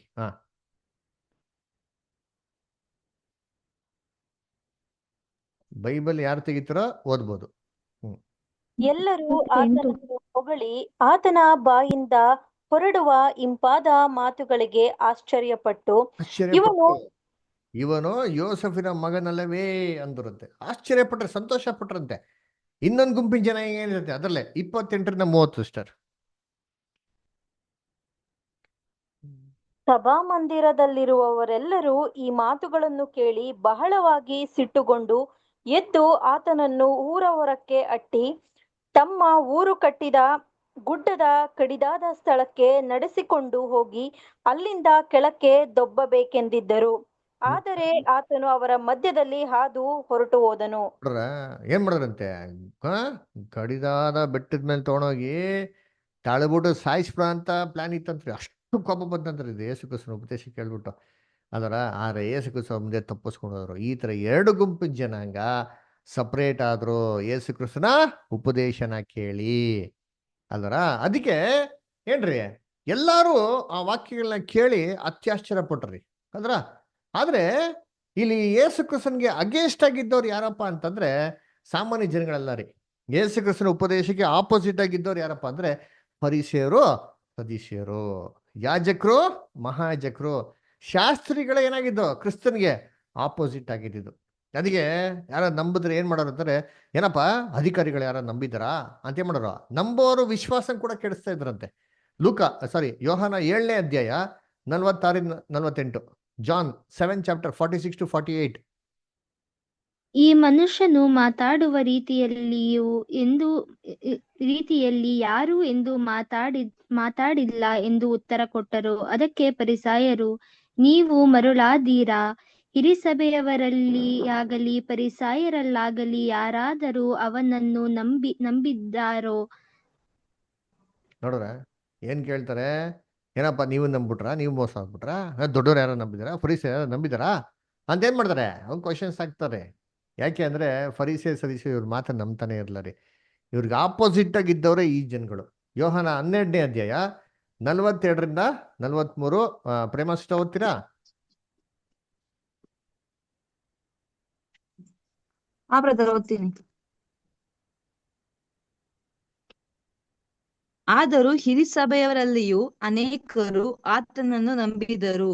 ಆದರೆ ತಮಗೆ ಸಭೆಯಿಂದ ಬಹಿಷ್ಕಾರವಾದೀತೆಂದು ಫರಿಸಾಯರಿಗೆ ಅಂಜಿಕೊಂಡು ಅದನ್ನು ಜನರ ಮುಂದೆ ಹೇಳಲಿಲ್ಲ. ಯಾಕಂದರೆ ದೇವರಿಂದ ಬರುವ ಮಾನಕ್ಕಿಂತ ಮನುಷ್ಯರಿಂದ ಬರುವ ಮಾನವೇ ಅವರಿಗೆ ಇಷ್ಟವಾಗಿತ್ತು. ನೋಡ್ರ ಏನಪ್ಪ, ಅನೇಕ ಜನಗಳು ನಂಬುದ್ರಿ, ಆದ್ರೆ ಹೊರಗಡೆ ಕನ್ಫೆಸ್ ಮಾಡಕ್ಕೆ ಧೈರ್ಯ ಇಲ್ಲ. ಗೊತ್ತಾ, ಕನ್ಫೆಸ್ ಮಾಡಿದ್ರೆ ಸಭೆನ ಹೊರಗಡೆ ಹಾಕ್ಬಿಡ್ತಾರೆ. ಅಲ್ರ ಅದಕ್ಕೆ ನೋಡ್ಬೇಕ್ರೆ ಇವರು ಮನುಷ್ಯರಿಂದ ಬಂದಿರೋಂಥ ಹೊಗಳಿಕೆಗೆ ಎದುರ್ತಾ ಇದ್ರು ಹೊರತು ದೇವರಿಂದ ಬರೋ ಹೊಗಳಿಕೆಗೆ ಅಲ್ವೇ ಅಲ್ಲ. ಅದಕ್ಕೆ ನೋಡಿ 2 ಗುಂಪಿನ ಜನಾಂಗ ಸಪ್ರೇಟ್ ಆಯ್ತು. ಅದ್ರಲ್ಲಿ ಚೆನ್ನಾಗಿ ಅರ್ಥ ಮಾಡ್ಕೊಳ್ಳಿ. ಒಬ್ರು ಗೋಧಿ ತರ ಇದ್ರು, ಇನ್ನೊಬ್ರು ಗೋಧಿ ತರ ತೋರಿಕೆಗೆ ಮಾತ್ರ ಇದ್ರು. ಆಕ್ಚುಲಿ ಬರೀ ಒಡೆ ಕಾಳೇ ಇಲ್ಲ. ಇವಾಗ ಯೇಸು ಕ್ರಿಸ್ತ ಏನಪ್ಪ ಮಾಡಿದ್ರು ಅಂತಂದ್ರೆ, ತನ್ನ ಉಪದೇಶಗಳ ಮುಖಾಂತರ ಒಬ್ಬನ ಗೋಧಿ ತರ ಆಯ್ಕೆ ಮಾಡಿದ್ರು. ಅಲ್ವರ ಅದೇ ಯಾರಪ್ಪ ಅಂದ್ರೆ ಯೇಸು ಕ್ರಿಸ್ತನ ಹಿಂಬಾಲಿಸಿರಂತ ಶಿಷ್ಯನ್ರು. ಇವ್ರಿಗೆ ಏನ್ ಮಾಡಿದ್ರು? ಪವಿತ್ರ ಆತ್ಮದಿಂದ ಅಭಿಷೇಕ ಮಾಡಿದ್ರು ಪೆಂಟಿಕಾಸ್ಟ್ ದಿನ. ಆದ್ರೆ ವಾಕ್ಯನ ಕೇಳಿದ್ರ ಅವಿದೇರಾಗಿರಂತ ಫರಿಸಿಯರು, ಸದಸ್ಯರು, ನ್ಯಾಯಶಾಸ್ತ್ರಿಗಳ ಪವಿತ್ರ ಆತ್ಮದಿಂದ ಅಭಿಷೇಕ ಮಾಡಿದ್ರಾ? ಈ ಒಟ್ಟಿನ ತರ ಇರೋಂಥ ಯಹೂದ್ಯರಿಗೆ ಅಭಿಷೇಕ ಮಾಡಲಿಲ್ಲ. ಅದ ಬದಲಾಗಿ ಅಗ್ನಿ ಅಭಿಷೇಕ ಮಾಡಿದ್ರು. ಯಾವಾಗ? 70ನೇ ಏಡಿಯಲ್ಲಿ ಯೆರೂಸಲೇಮ್ನ ನಾಶ ಮಾಡ್ಬೇಕಾರೆ ಏನ್ ಮಾಡ್ತಾರೆ? ಅವ್ರಿಗೆ ಅಗ್ನಿಯಿಂದ ಅಭಿಷೇಕ ಮಾಡ್ತಾರೆ. ಅಲ್ವರ ಕರ್ತನಲ್ಲಿ ಪ್ರೀತಿ ಅಂತ ಸಹೋದರ ಸಹೋದರಿಗಳೇ, ಅಲ್ವರ ಯೇಸು ಕ್ರಿಸ್ತ ಅದಿಗೆ ಹೇಳ್ತಾರೆ ಏನ್ರಿ, ಅವರು ಶಿಲ್ಬೆ ಎತ್ಕೊಂಡು ಹೋಗ್ತಿರ್ಬೇಕಾರೆ ಹೆಣ್ಮಕ್ಳು ಅಳ್ತಾ ಇರ್ತಾರೆ. ನನಗೆ ಯಾಕಮ್ಮ ಅಳ್ತೀರಾ? ನಿಮ್ಮ ಮೇಲೆ ಬರುವಂತ ದುರ್ಗತಿಗಳು ನೆನ್ಸ್ಕೊಂಡು ನೀವು ಅಳ್ರಿ ಅಂತ ಹೇಳ್ತಾರೆ. ಯೆರೂಸಲೇಮ್ ನೋಡ್ಬಿಟ್ಟು ಕಣ್ಣೀರಿಡ್ತಾರೆ. ಯೆರೂಸಲೇಮೇ ಯೆರೂಸಲೇಮೇ ಅಯ್ಯೋ, ಅಲ್ವರ ಇವಾಗಾರೋ ನಿನ್ ಕಣ್ಗಳ್ತಾರೆ ಎಷ್ಟೋ ಚೆನ್ನಾಗಿರ್ತಾ ಇತ್ತಲ್ಲ, ನಿನ್ ಮೇಲೆ ಬರುವಂತ ದುರ್ಗತಿಗಳು ನೋಡಿ ನಾನು ಎಷ್ಟೋ ಕಣ್ಣೀರಿಡ್ತೀನಿ ಅಂತ ಹೇಳ್ತಾರೆ. ಯೇಸು ಕಣ್ಣೀರಿಡ್ತಾರೆ. ಅಲ್ವರ ಈ ತರ ಆಯ್ತಾ? ಎಸ್ ಆಯ್ತು ರೀ. 70 AD ಯೆರೂಸಲೇಮ್ನ ನಾಶ ಮಾಡಕ್ಕೋದ್ರು ನೋಡಿದ್ದೀನಿ. ಯೇಸು ಕ್ರಿಸ್ತನು ಒಬ್ಬರನ್ನ ಶಿಲ್ವೆಯಲ್ಲಿ ಹಾಕೋದ್ರು. ದೇವ್ರಂತೂ ಇಡೀ ಇಸ್ರೇಲ್ ಜನಗಳನ್ನ ಶಿಲ್ವೆಯಲ್ಲಿ ಹಾಕ್ಬಿಟ್ರೆ ಒಬ್ಬರನ್ನ ಬಿಡ್ಲ ರೀ. ಹಿಸ್ಟ್ರಿ ಇದೆ, ತೆಗೆದ್ ನೋಡ್ರಿ ಅಂತೀನಿ. ರೋಮನ್ಸು ಏನ್ ಮಾಡ್ತಾರೆ ಗೊತ್ತಾ? ಯೆರೂಸಲೇಮ್ ಕೋಟೆ ಸುತ್ತಲೂ ಇನ್ನೊಂದು ಕೋಟೆ ಕಟ್ಬಿಡ್ತಾರ್ರಿ. ಬಾಗಲೇ ಇಲ್ಲ ಅದಿಗೆ ಗೋಡೆ ಕಟ್ಬಿಡ್ತಾರೆ. ಒಬ್ರು ಯಹೂದ್ಯರು ಎಸ್ಕೇಪ್ ಆಗ್ಬಿಡ್ರಿ. ಇರೋಂಥ ಎಲ್ಲಾ ಯಹೂದ್ಯರನ್ನ ಏನೇನ್ ಸಿಕ್ತೋ ಶಿಲ್ಬೆಗಳು ಹೊಡೆದ್ಬಿಡ್ತಾರೆ. ಕೊನೆಗೆ ಶಿಲ್ಬೆಗಳು ಖಾಲಿ ಆಗ್ಬಿಡ್ತು ಅಂತ ಹೇಳ್ತಾರೆ. ಖಾಲಿ ಆಗಿರ್ಬೇಕಾರೆ ಏನ್ ಮಾಡ್ತಾರೆ? ಈ ಮನೆ ಹೊಸ್ಲಿತ್ತು ಗೊತ್ತಾ, ಏನೋ ಡೋರ್ ಪೋಸ್ಟ್ ಹೊಡೆದ್ಬಿಡ್ತಾರೆ. ಅದು ಖಾಲಿ ಆಗಿದ್ಮೇಲೆ ಏನ್ ಮಾಡ್ತಾರೆ? ಸಿಕ್ ಜಾಗ ಸಿಕ್ ಮರಕ್ಕೆ ಹೊಡೆದ್ಬಿಡ್ತಾರೆ. ಯಾಕೆ ಅಂದ್ರೆ ಆನಂತರ ಅಮಾಯಕವಾಗಿರಂತ ಕ್ರಿಸ್ತನ್ನ ಸಾಯಿಸಿರಂತ ರಕ್ತದ ಒಂದು ಪಳಿ ಅವ್ರ ಮನೆ ಇತ್ತರಿ. ಬೈಬಲ್ ಹೇಳ್ತಾರೆ ಇನ್ನೋಸೆಂಟ್ ಬ್ಲಡ್ನ ಸುರಿಸಿರೋಂಥವ್ರಿಗೆ ಏನ್ ಶಿಕ್ಷೆ ಕೊಡ್ತಾರೆ ಅಂದ್ಬಿಟ್ಟು ಸೂಪರಾಗಿ ಕೊಟ್ರಿ ದೇವರು. ಹಂಗೆ ನೆರವೇರ್ಬಿಡ್ತು.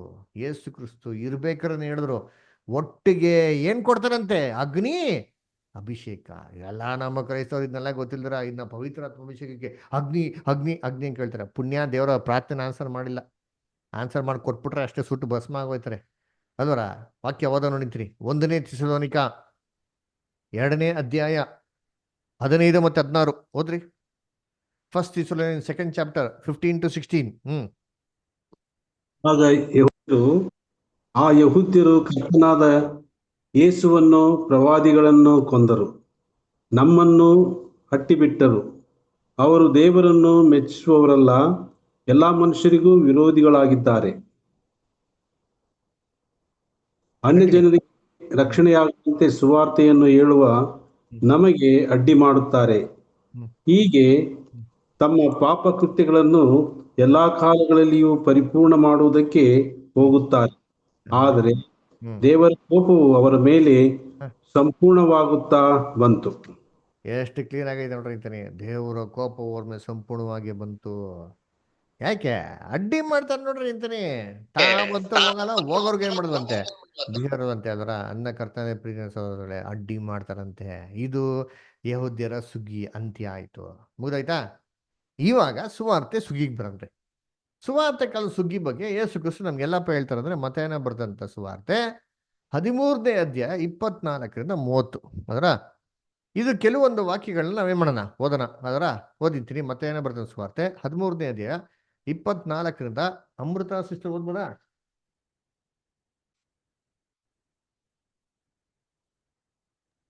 S brother. ಮ್ಯಾಥ್ಯೂ 13 chapter 24 ಇಂದ ಓದೋಣ. 24.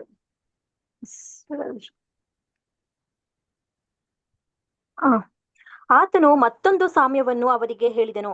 ಅದೇನೆಂದರೆ, ಪರಲೋಕ ರಾಜ್ಯವು ಒಳ್ಳೆಯ ಬೀಜವನ್ನು ತನ್ನ ಹೊಲದಲ್ಲಿ ಬಿತ್ತಿದ ಒಬ್ಬ ಮನುಷ್ಯನಿಗೆ ಹೋಲಿಕೆಯಾಗಿದೆ. ಆದರೆ ಜನರು ನಿದ್ರೆ ಮಾಡುವ ಕಾಲದಲ್ಲಿ ಅವನ ವೈರಿಯು ಬಂದು ಗೋಧಿಯ ನಡುವೆ ಅಣಜಿ ಬಿತ್ತಿ ಹೋದನು. ನೋಡ್ರ, ಇಲ್ಲಿ ಪರಲೋಕ ರಾಜ್ಯ ಏನಕ್ಕೆ ಹೋಲಿಕೆ ಆಗಿದೆ ಅಂದ್ರೆ, ತನ್ನ ಹೊಲದಲ್ಲಿ ಒಳ್ಳೆ ಬೀಜ ಬಿತ್ತನೆ ಮಾಡಂತ ಮನುಷ್ಯಂಗೇನೆ ಹೋಲಿಕೆ ಇದೆ.